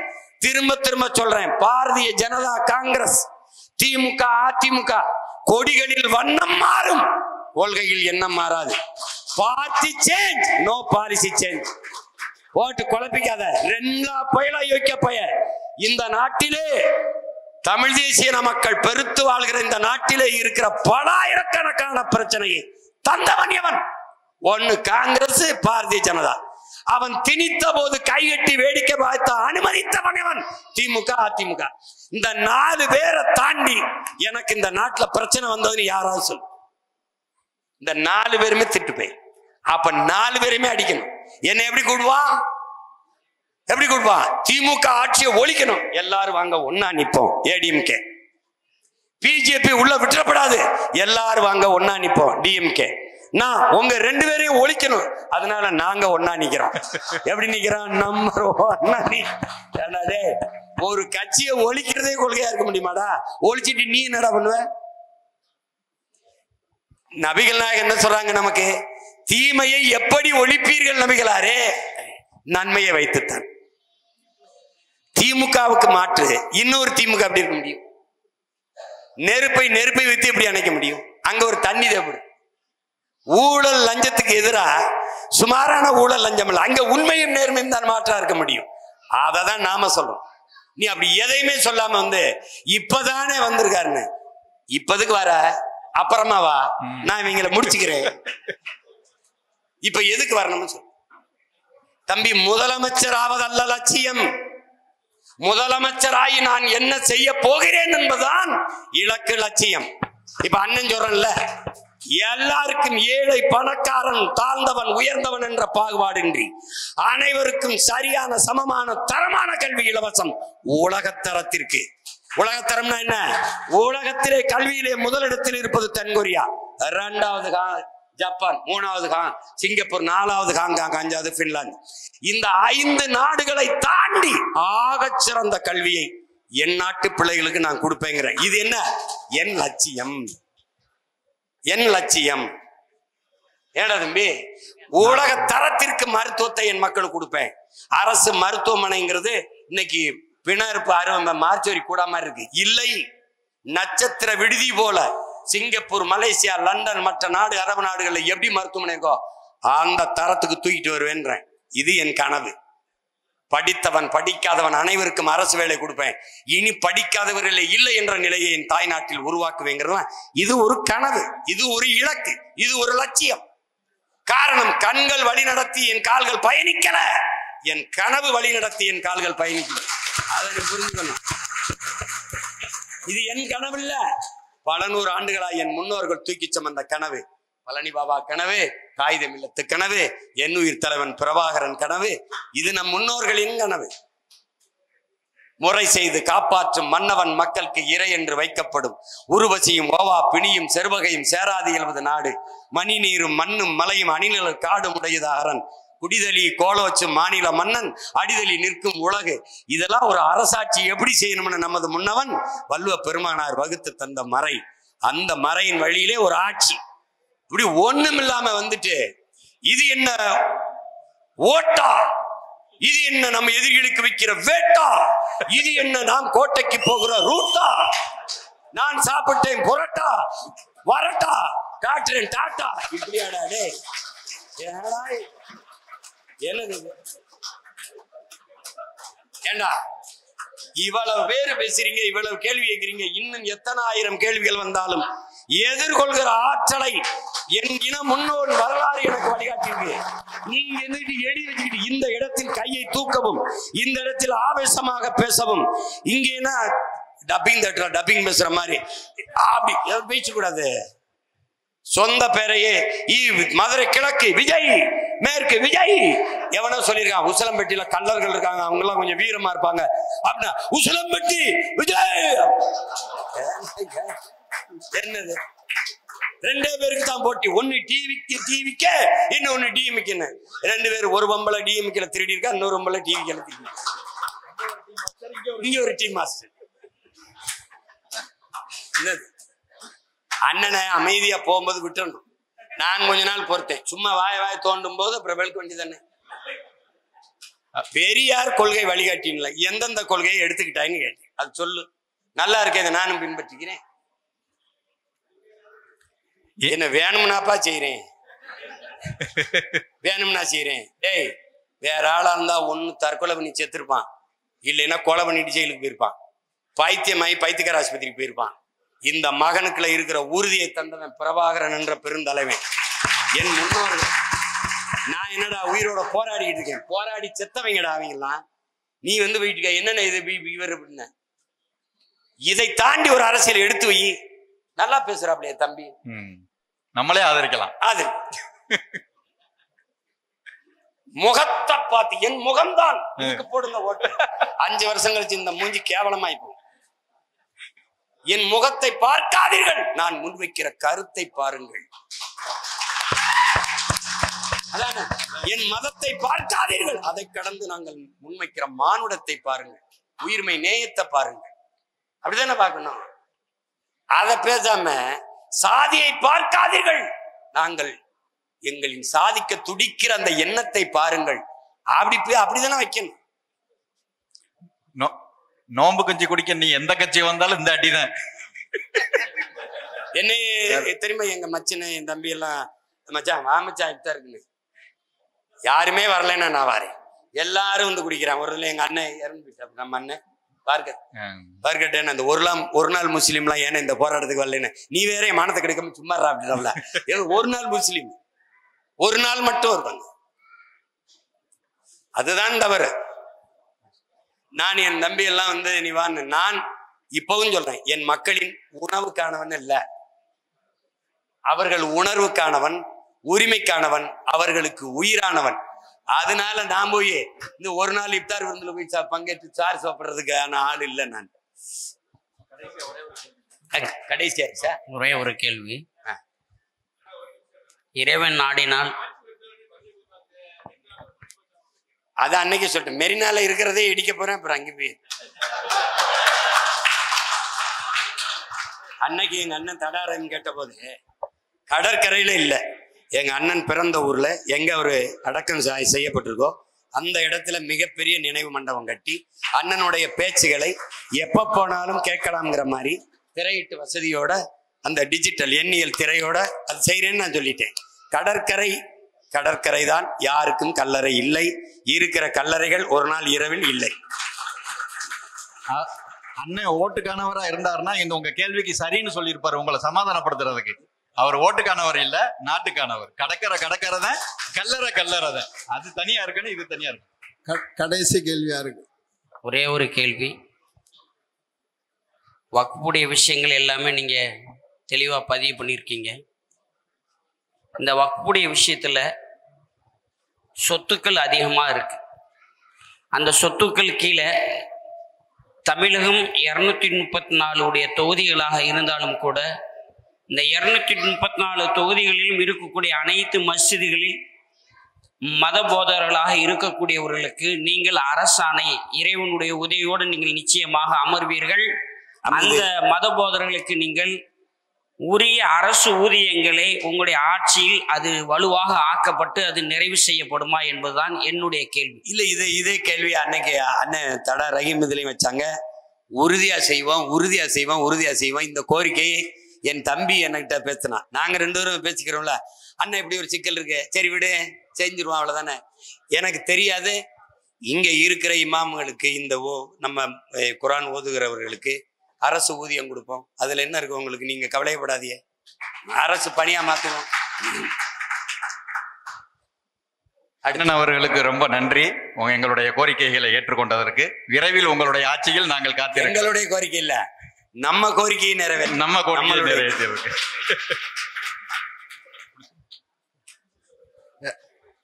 ரொம்ப நன்றிண்ணா. கேட்ட அனைத்து கேள்விகளுக்கும் எந்த விதமான தடங்களும் இல்லாமல், எந்த விதமான